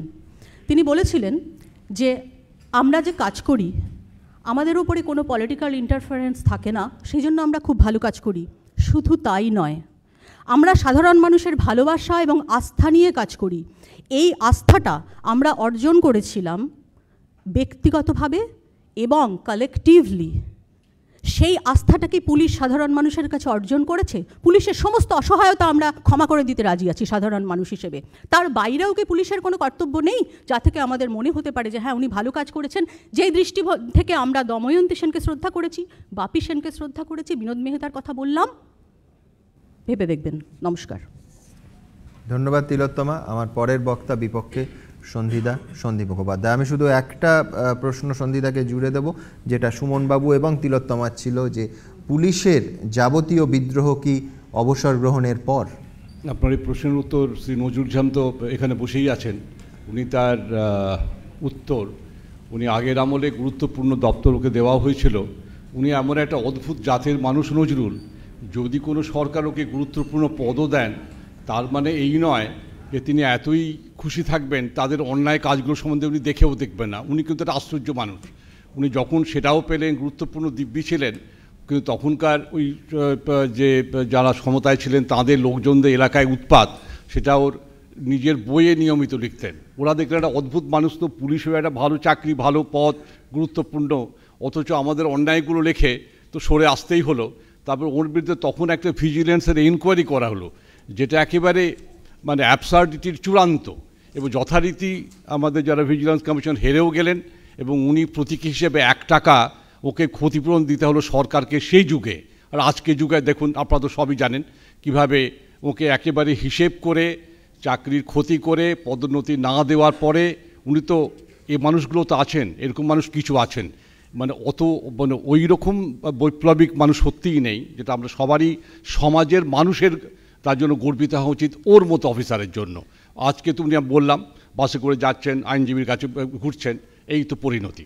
এখন আজকের এই আলোচনার সবথেকে বড় গুরুত্বপূর্ণ দিক, আমি এবিপি আনন্দকে ধন্যবাদ জানাই যে এটা নিয়ে কিন্তু আপনাদের জানা দরকার যে চেষ্টা হচ্ছে, এবং বিভিন্ন ফরম্যাট আমি এক্ষুনি কমিশনের কথা বলবো, যে যেটা নিয়ে সোচ্চার হওয়া দরকার, এটা কিন্তু আমাদের সবথেকে গুরুত্বপূর্ণ হচ্ছে সংবাদ মাধ্যম। মানুষকে সচেতন করলে দৈনন্দিন জীবনের হাজারো ঝঞ্ঝাট এত জানার কথাও না মানুষের, জানলে কিন্তু কিছুটা ধীরে ধীরে জনমত তৈরি হবে। আমাদের পুলিশের একটা যেটা একটু আগে বললেন আমাদের বক্তা, যে পুলিশকে এখন একটা বলা হচ্ছে যে শর্ত সাপেক্ষ নিরপেক্ষতা, একেবারে নিরপেক্ষ এটা কিন্তু সরকারি ক্ষমতার দলের কিন্তু পছন্দ নয়। আমার মনে আছে অনেক বছর আগে একটি জেলা আমি এসপি ছিলাম, একটি অত্যন্ত সৎ একটি মানুষকে আমি সাজেস্ট করেছিলাম এলাকার, যিনি বিশিষ্ট নেতা, খুবই গুরুত্বপূর্ণ ভালো মানুষ, কিন্তু তাকে বলেছিলাম যে ওই অফিসারকে নিয়ে আসুন, উনি খুব অনেস্ট এবং ভালো অফিসার, যোগ্য, এবং উনিকে এখানে দিন, এখানে গুরুত্বপূর্ণ একটা পদে। উনি একটু নামটা দুবার জিজ্ঞেস করবেন, না ও বড্ড অনেস্ট, ওকে দেওয়া ঠিক হবে না। আমি তখন বললাম যে আপনি সারা জীবন নিজের জন্য কিচ্ছু করলেন না, আর আজকে আপনাকে বলতে হচ্ছে জীবনের শেষে যে এই লোকটা অনেস্টটাকে দেবেন না। উনি চুপ করে থেকে বললেন, বুঝতেই তো পারছেন কী করি, দল তো চালাতে হয়, এই সৎ লোকগুলো বড় ঢেঁটা হয়, বড় বেশি প্রশ্ন করে, এক কথায় কাজ করতে চায় না, তো ধরুন দল চালাতে গেলে করতেই হয়। এই শর্ত সাপেক্ষ নিরপেক্ষতা আর সৎ লোকগুলো ঢেঁটা, এটা কিন্তু চলেইছে, মানে এটা ক্রমাগত এভাবেই হচ্ছে। আমি একটা কথা বলে ধরুন আমি কমিশনেতে আসবো, সেটা হচ্ছে এই যে ধরুন আমরা যে মেনে নিয়েছি এলাকা দখলটা আমরা ভেবেই তো এটা হচ্ছে যে একটা এলাকাকে ওই রাজনীতির কিছু দলের এলাকার যারা লোক, মানে এলাকার যারা সমাজবিরোধী, তারা এলাকায় দাপট এমন ওরা তৈরি করবে, ভয় দেখাবে, যেন সেখানে তারা ভোট দিতে না পারে। মানুষের প্রাথমিক মৌলিক অধিকার গণতন্ত্রে, সেটা থেকে তাদের বঞ্চিত করার জন্য প্রসেস, তার জন্য খুন খারাপি, তার জন্য অসহায় মানুষগুলো মারা যাওয়া, হিন্দু মুসলিম নির্বিশেষে বুক চাপড়ে মায়েদের কান্না, যেটা অনবরত আমরা দেখি সর্বত্র, এটাই কিন্তু তৈরি হয়েছে পুলিশকে আটকে রাখা। পাড়ুই থানার বোধহয় 3-4জন ওসি বদলি হয়েছে। ওর আপনারা তো আরও নাম জানেন, আগের যুগে মিস্টার প্রসাদ রায় ছিলেন, তিনি নন্দীগ্রামে ঘটনার পর সোজাসুজি বলেছিলেন, যেটা হচ্ছে খবরের কাছে জানছি এই ঘটনাটা না হলেই হতো, এরকম তাকে বদলি হতে হলো আগের যুগেও। সুতরাং অজস্র, জয়রামন তো জানেন, সে বেচারা খুব বড় দুর্নীতির একটি বড় অফিসার জড়িত, ধরে তার তো কী হলো। আর দ্বিতীয়ত হচ্ছে সবথেকে গুরুত্বপূর্ণ দিক হচ্ছে, ধরুন আলাদা করে কেউ সৎ হবেন, ভালো করে কাজ করবেন, কেউ করবেন না, বাকিরা নিজের সুবিধাগুলো দেখবেন, এটা তো হবে। কিন্তু এই আমাদের ন্যাশনাল পুলিশ কমিশন মানে গঠিত হয়, সরকার গঠন করে 1978 সালে। ওরা কিন্তু অনেকগুলো সাজেশন দিয়েছিলেন, বা রাজনৈতিক দল বা ক্ষমতাসীন দলরা চাপা দিয়ে রেখেছিলেন পুলিশের দুজন সিনিয়র অফিসার, আমাদের মিস্টার প্রকাশ সিং, মিস্টার এন.কে. সিং, তারা ডিজি ছিলেন, নামকরা অফিসার। তারা অবসরের পরে নিজের পয়সায় সুপ্রিম কোর্ট যান, PIL করেন, এই দাবি করে প্রার্থনা করে আমাদের দয়া করে রেকমেন্ডেশনগুলো কার্যকরী করুন, পুলিশ যেন নিরপেক্ষভাবে কাজ করতে পারে। তারপরে আরও 2-3টে কমিশন হওয়ার পরে পুলিশ অ্যাক্ট রিফর্ম করারও সলি সোরাবজি কমিশন হয়। তারপরে ওরা সুপ্রিম কোর্ট গুরুত্বভাবে দেখেন 2006 থেকে 10 সাল পর্যন্ত ওরা কমিটি এনগেজ করেন, রেভিনিউ কমিটি বা পদ্মনাভয়া কমিটি, তারপরে পুলিশ অ্যাক্টের সলি সোরাবজি কমিটি, অনেক 7 পয়েন্ট গাইডলাইন সুপ্রিম কোর্ট দিয়েছেন যে প্রত্যেকটা রাজ্যে ওই আমাদের security commission, state security commission হবে। সবথেকে গুরুত্বপূর্ণ দিক হচ্ছে পুলিশ শুধুমাত্র ওই সরকারি দল, রাজনৈতিক দল যে সরকারে, তার কাছে আনসারেবল হবে না। যে কারণটাকে কমিশনগুলো বলেছিল, এটাই হচ্ছে পুলিশের জনমুখী না হওয়ার প্রথম কারণ। পুলিশের যে আইন, ল অফ দ্য ল্যান্ড, এই আইনের শাসনে ভালো করে কাজ করতে পারে না কার্যকরী কারণ হচ্ছে সরকারে যে দল থাকেন, পুলিশকে তারা অপব্যবহার করেন। সবকটা কমিশন একটা পয়েন্টে একমত হয়ে এই ওরা 7টা পয়েন্টে দেয় একটা স্টেট সিকিউরিটি কমিশন, যেখানে আমাদের হোম মিনিস্টার বা চিফ মিনিস্টার প্রিসাইড করবেন, বা আমাদের অপোজিশনের লিডার থাকবেন, বা যারা যারা বিশেষজ্ঞ থাকবেন, এবং পলিটিক্যাল বিশিষ্ট ব্যক্তিত্ব সেটা যে তারা মেম্বার থাকবেন। পুলিশের কাজটা তারা মনিটর করবেন, পুলিশ তাদের কাছে আনসারেবল হবে, এবং সিনিয়র অফিসারদের একটা টেনিওর তৈরি করা, পুলিশের বিরুদ্ধে যদি কমপ্লেন হয় কীভাবে ডিল করবে দিয়েছেন। এবং পুলিশ অ্যাক্ট রিফর্ম করতে গেলে সাধারণ মানুষের মতামত নিয়ে, স্বেচ্ছাসেবী সংস্থার মতামত নিয়ে যেন করা হয়। এইগুলো না মানার ব্যাপারে সবাই একমত। তো আমি রিসেন্টলি একটি কাগজে দেখলাম, আমাদের ভারতীয় জনতা পার্টির এখানকার যিনি লিগাল কমিটির প্রেসিডেন্ট, খবর কাগজে দেখি টপকোট, তিনি নাকি রাজ্যপাল মশাইয়ের কাছে যাবেন এই আবেদন করে, পুলিশ কমিশনের রিপোর্ট যেন, যে রেকমেন্ডেশন যা ছিল সেটা যেন কার্যকরী করা হয়। জনমত তৈরি করাটা ভীষণ প্রয়োজন। একে অপরের দোষ দেবা কোনো অফিসার করবেন, কেউ কিন্তু আমি বলছি আপনাকে, যেভাবে চলেছে মানুষের দৈনন্দিন জীবনে আইনের যে এই শাসনের সুবিধা পাওয়াটা দিন দিন কিন্তু বিলীন হয়ে যাচ্ছে। প্রতিদিনের খবর কাগজে আপনারা দেখেন, আমরা চাকরি করেছি, আমরা বুঝি অবস্থাটা এতটাই পুলিশের সবটার সঙ্গে মানিয়ে যেভাবে একদল পুলিশ যেভাবে দাঁড়াচ্ছে, এটা কিন্তু সাধারণ মানুষের দৈনন্দিন জীবনের সুষ্ঠুভাবে বাঁচার পক্ষে কিন্তু অত্যন্ত ভয়ঙ্কর একটি দিক। তো জনমত তৈরি করে কমিশনের রিপোর্টগুলিকে কার্যকরী করার এই জনমতটা কিন্তু আপনাদের প্রত্যেকের কাছ থেকে এই রেসপন্সটা অত্যন্ত প্রয়োজন। আমি এবিপি আন্দোলনকে ধন্যবাদ জানাই আজকের এই সভা করছেন, যেটা অত্যন্ত গুরুত্বপূর্ণ আজকের দিনে এবং আগামী দিনের জন্য। ধন্যবাদ। আপনাকে একটা প্রশ্ন করব। আপনি শেষে বললেন জনমতের বিষয়। আমরা আক্রান্ত মানুষরা এই সারা রাজ্যে পুলিশের দ্বারা বিশেষ করে যারা আক্রান্ত আমরা মঞ্চ করে ডায়মন্ড হারবারে একটা পথসভা করছিলাম জনমত তৈরি করার কাজে, বলুন আমাদের অভিজ্ঞতা বলার কারণে। সেখানে গুন্ডারা এসে আক্রমণ করলো, সভা বানচাল করলো, তারপর আমরা পুলিশের কাছে গেলাম, পুলিশের উপস্থিতিতে সেই গুন্ডা বাহিনী কিন্তু আমাদের ফলো করছে। তাহলে এটাকে পুলিশের পক্ষপাতিত্ব আপনি বলবেন না? এবং আমাদের যে সাধারণ মানুষের যে সাধারণটুকু বেঁচে থাকার যে অধিকার, গণতান্ত্রিক অধিকার, সেটুকু পর্যন্ত রাত্রে বিপন্ন হয়ে যাচ্ছে পুলিশের দ্বারা। পুলিশ আমাদের সেই সুরক্ষা দিচ্ছে না। তাহলে এবারে আপনি পশ্চিমবঙ্গের নিরিখে আমি বলছি, আবারও বলছি, পশ্চিমবঙ্গ কথাটা এখানে ব্যবহার হয়েছে আজকের আলোচনার বিষয় হিসাবে। সেখানে পুলিশের যে এই ধরনের পক্ষপাতিত্ব, ছোটখাটো প্রলোভন ইত্যাদি আমি ছেড়ে দিলাম। আমার তৃতীয় রাউন্ড শুরু, ফ্রি রাউন্ড, ওপেন রাউন্ড। জনমতের কাছে যাওয়ার যখনই আমি যাচ্ছি তখনই আমি আবার পুলিশের দ্বারাও খানিকটা হলে আক্রান্ত হচ্ছি পক্ষপাতিত্বের কারণে। না, এতক্ষণ শোনার পরে একটা ব্যাপার আমরা একমত নিশ্চয়ই, যে রাজনৈতিক দল যারা মানুষের প্রতিনিধিত্ব করে মানুষের সুশাসনের প্রাথমিক দায়িত্ব পালন করবেন, সেখান থেকে যখন সরে আসেন, পুলিশকে যখন কাজ হয় সম্পূর্ণ দলের স্বার্থে এবং সমাজ বিরোধীদের রক্ষা করার জন্য, তার জন্য যেমন হয় ঠিক এরকমই, যেহেতু পশ্চিমবাংলায় অনেক দিন আগে থেকে রন্ধ্রে রন্ধ্রে রাজনীতি ঢোকানো হয়েছে সর্বত্র বলে বিপর্যয়টা এখানে, যেখানে মহারাষ্ট্র বা হরিয়ানা যখন ভোট হয় যথাযথ শান্তিতে হয়, এখানে যে বিপর্যয়টা খুন খারাপি অন্য রাজ্যে হয় না। এখানকার অবস্থাটা ভয়ঙ্কর। তো যেটা আমরা বললাম, যেটা আমাদের পুলিশ সংস্কার এটা করাটা জরুরি, একটা কোনো ফরম্যাটে এগোতে হবে, তাহলে কিন্তু এই আগামী দিনে ভালো দিন ভালো মানে এই অন্য অবস্থাটা হওয়া খুব শক্ত।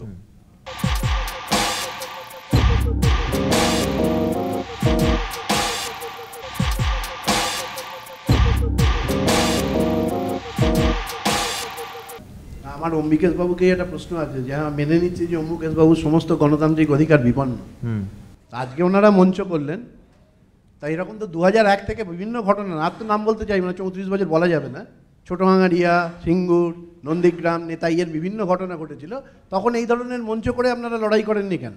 তার মানে কি আপনাদের পেছনে এখন একটা রাজনৈতিক শক্তি কাজ করছে? একটা উদ্দেশ্যকে সামনে রেখে আপনারা জনমত গঠন করতে চাইছেন শুধুমাত্র একটা রাজনৈতিক প্রয়োজন সিদ্ধ করার জন্য? আসলে কি জানেন তো, ধরুন যখন রিজওয়ানুর কাণ্ডটাকে একটা খুব বড় হাতিয়ার করে আমরা সবাই আন্দোলনে নেমেছিলাম, আপনাকে দেখিনি কিন্তু আপনি ধরে নিচ্ছে আপনিও ছিলেন ওই সময়, কিন্তু রিজওয়ানিদের বিরুদ্ধে কিন্তু আমরা সবাই রাস্তায় নেমেছিলাম।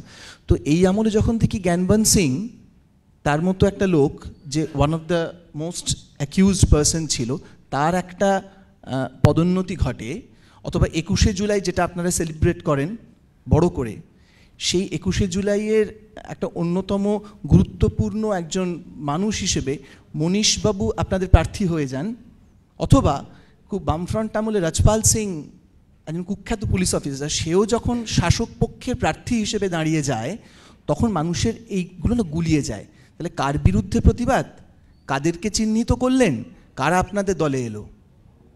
আর সব থেকে ট্র্যাজিক বোধহয় কৌশিক, যে যেরাম রিজওয়ানুরের ঘটনা আমরা দেখেছি, তারপরে এই আমলে আমিনুল দেখছি, কোরপান শাহ, তার জন্য কোনো মোমবাতি মিছিল বেরোয় না সম্ভবত এই বলে যে তিনি যে শ্রেণীর মানুষ, তারা এই হোটেলে এইখানে এই সাজানো এনভায়রনমেন্টের থেকে বড় কথা হচ্ছে আজকে সিপিএম এর যখন নেতারা যখন কোনো স্টেটমেন্ট দেন, আপনিও জানেন আমিও জানি, সাধারণ মানুষ হাসে, কারণ তাদের এতটাই আস্থা নেই সিপিএমের উপরে।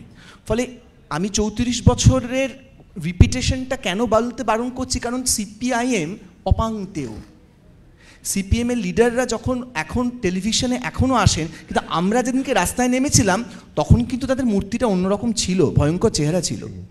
ঠিক, আমি সুমনবাবুকে শুধু মনে করিয়ে দেব যে অত্যন্ত শ্রদ্ধেয় রাজনৈতিকভাবে একজন বামপন্থী নেতা, এসপির লিস্ট এবং সিভি বলা হয়েছিল তাকে, তিনি বলে দিয়েছিলেন, আজ প্রায় প্রবাদের মতো হয়ে গেছে সেই কথা, যে এমনি সিভির তো ভালো, শুনবে টুনবে তো আমাদের কথা।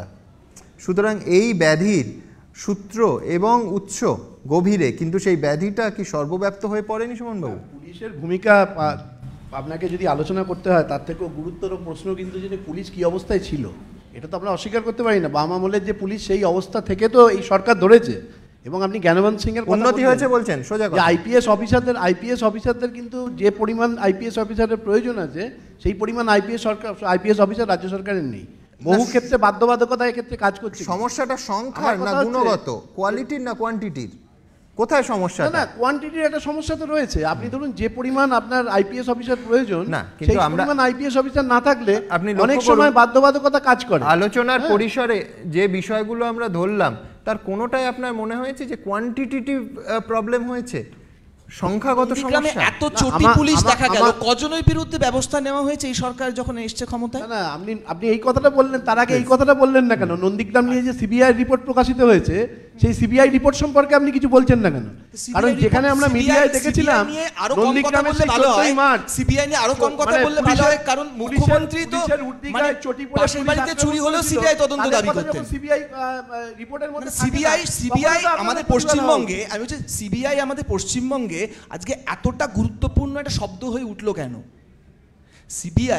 সিবিআই প্রয়োজন না অপ্রয়োজন তার থেকেও সিবিআই তদন্ততে যে ভীষণ গুরুত্বপূর্ণ। সিবিআই তদন্ত না হলে যে পশ্চিমবঙ্গ রসাতলে যেতে পারে এই ধারণাটা সব থেকে বেশি জনমানুষের মূল প্রতিত করলেন কে? আজকে মানুষ ধরে ফেলছে বলে আপনার আপত্তি হচ্ছে? তার কাছে আপনাকে যেতেই হচ্ছে। আমি যেটা বলি, উনি মন্ত্রীর জুতো পাওয়ার কথা বললেন, আমি বলছি যে মন্ত্রীর মালা দেওয়াটাকে গুরুত্ব দিচ্ছেন না কেন? আজকে তো এই কালচারটা পশ্চিমবঙ্গে ছিল না। মাননীয় মুখ্যমন্ত্রী তো এই কালচারটাকে ফিরিয়ে দিচ্ছেন যে অন্তত জন্মদিনে ছবিতে অন্তত মালাটা পড়ছে। আমার কথা হচ্ছে যে যদি আমরা ধরে নিই হ্যাঁ জুতো পাওয়াটা খুব খারাপ জিনিস, তাহলে তো এটাও দায়িত্বের মধ্যে পড়ে যে জুতো পাওয়ার ছবিটা কেন টেলিভিশনে প্রচারিত হবে, কেন সেখানে মালা দেওয়ার ছবিটা প্রকাশিত হবে না? তাতে তো দায়িত্ব থেকে যায়, আমাদের সকলেরই তো দায়িত্ব থেকে যায় সেই জন্য। আচ্ছা, আমি কি একটা জিনিস বলতে পারি? আমার মনে হয় আমাদের ঠিক করা উচিত, আমাদের তর্কটা কি বামফ্রন্ট বনাম তৃণমূল, এটা তো আমাদের তর্কের বিষয় নয়। আমাদের তর্কের বিষয়টা আছে পুলিশের ব্যবহারটা, সেটা নিয়ে আমাদের তর্ক করা ভালো। আমার মনে হয় দুটো সরকারকে কোনটা ভালো কোনটা খারাপ এটা যদি আমরা তর্ক করতে শুরু করি, বামফ্রন্ট আমলে আপনার উপরে যেরকম কেস হয়েছে আমার উপরে কেস হয়েছে, ফলস কেসেস 5টা কেস হয়েছে, ঠিক আছে? আপনাকে যেরকম হ্যারাস করেছে আমাকে হ্যারাস করেছে, আপনাকে এই আমলে হ্যারাস করছে। তো ব্যাপারটা আছে পুলিশের যে ব্যবহারটা আছে সেটা কন্টিনিউয়াসলি একই রকম থাকছে, আর সেটা আমাদের বিচার, মানে সেটা আমাদের চিন্তার বিষয় হওয়া উচিত কি করে পুলিশ এই শৃঙ্খল থেকে প্রায় শেষ। আমি একটা কথা বলতে চাই, এখানে যে কথাগুলো এসছে যার কোনো উত্তর আসেনি, সেটা একটা হচ্ছে যে কোনো খবরের কাগজে টিভিতে বলে দেওয়া হচ্ছে অমুক চোর। আমাদের দেশে আইন আছে, যদি কেউ চোর না হয় এবং তাকে চোর বলে মানহানির মামলা করা যায়। যেমন chief minister, chief secretary, home secretary আমার বিরুদ্ধে অন্যায় কাজ করেছিলেন, আমি তাদের বিরুদ্ধে মামলা করেছি, আশা করছি তাদেরকে সাজা দেব। তো যাদেরকে চোর বলছে তাদের যদি বুকের পাটা থাকে যে আমি চোর নই, তো সেই যারা বলছেন তাদের বিরুদ্ধে মামলা করুন না। না অবশ্যই করব না। আমি যদি চোর না হই, আমাকে যদি বলেন আপনার নামে আমি মামলা করব, আপনাকে আমি জেলে পাঠাবো। এটা আমাদের গণতান্ত্রিক দেশ, আপনাকে গিয়ে আমি গলা কাটতে পারবো না।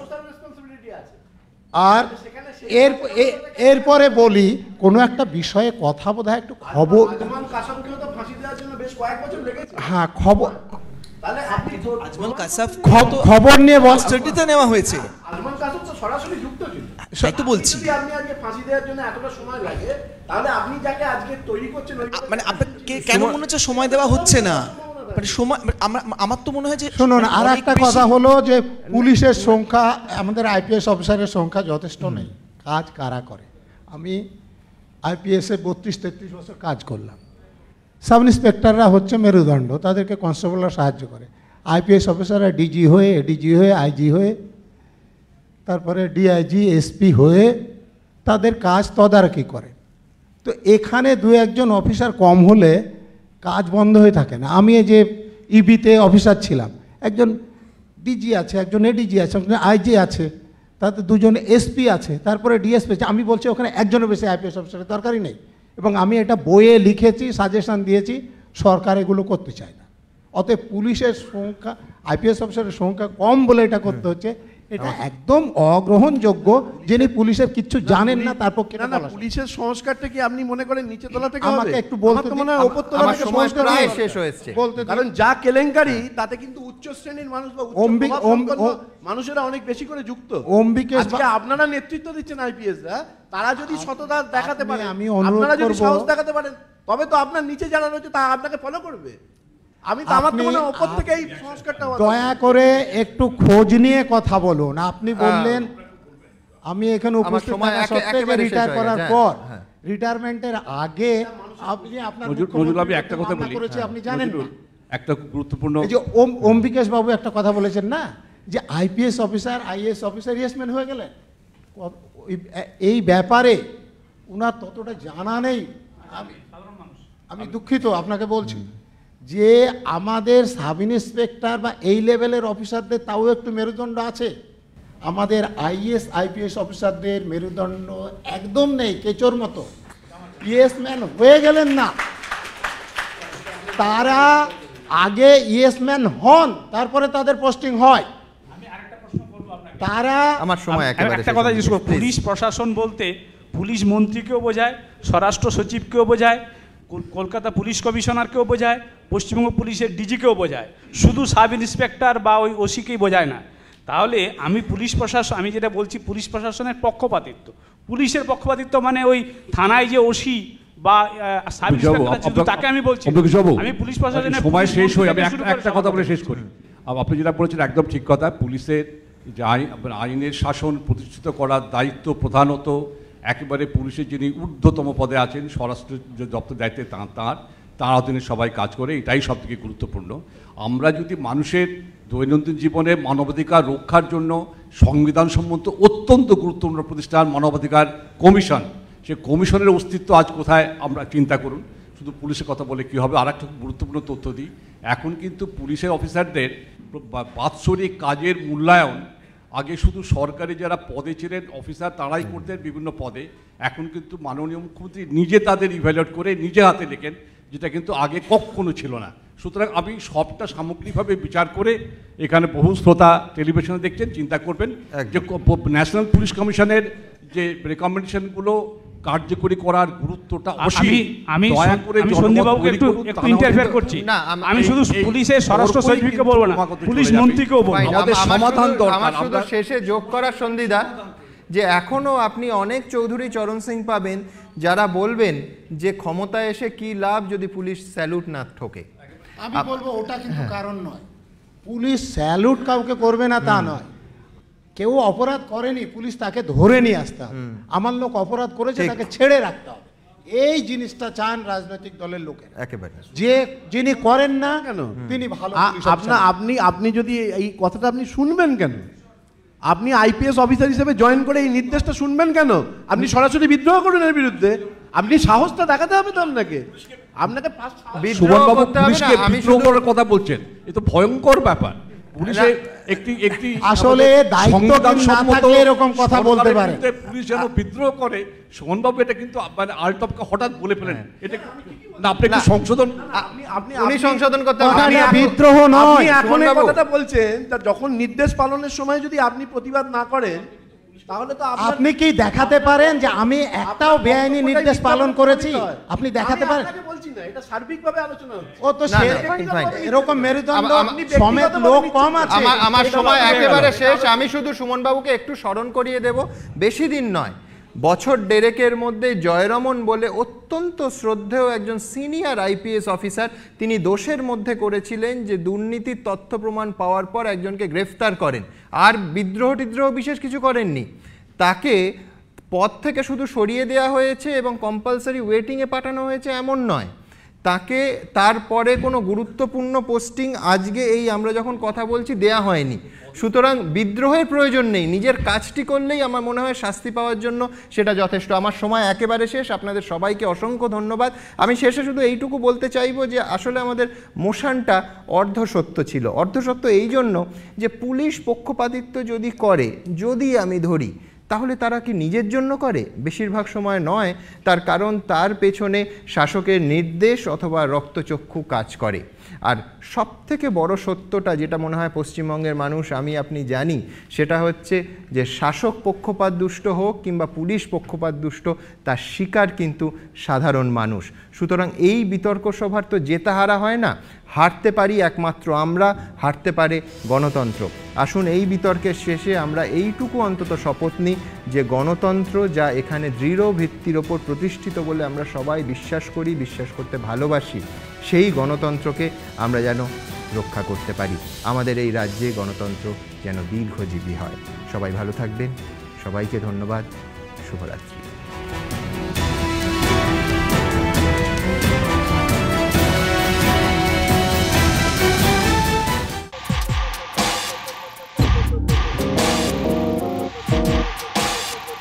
যুক্তিতক্ক নিবেদন করছেন নেচার পিওর রিফাইন্ড ব্রাইস প্যান অয়েল, আপনার হার্টের সত্যিকারের বন্ধু। পাওয়ার বাই দ্য সুমিস, you can, I can, we all can. সহযোগী নিবেদক Bapuji cake, goodness of health, এমটেক মোবাইল, এন্টারটেনমেন্ট কা ফান্ডা, মায়া আয়ুর্বেদের লিভাগর, পেট ভালো যার সব ভালোতা, কলিস চানাচুর, না হলে জমবে না গুরু, আত্রেয় নির্মাণ। সবাইকে জানায় সাদর আমন্ত্রণ। হোটেল ডিপ প্যালেস দার্জিলিং, ভালো রাখার প্রতিশ্রুতি, এবং pink on highland blue package drinking water, be high on life.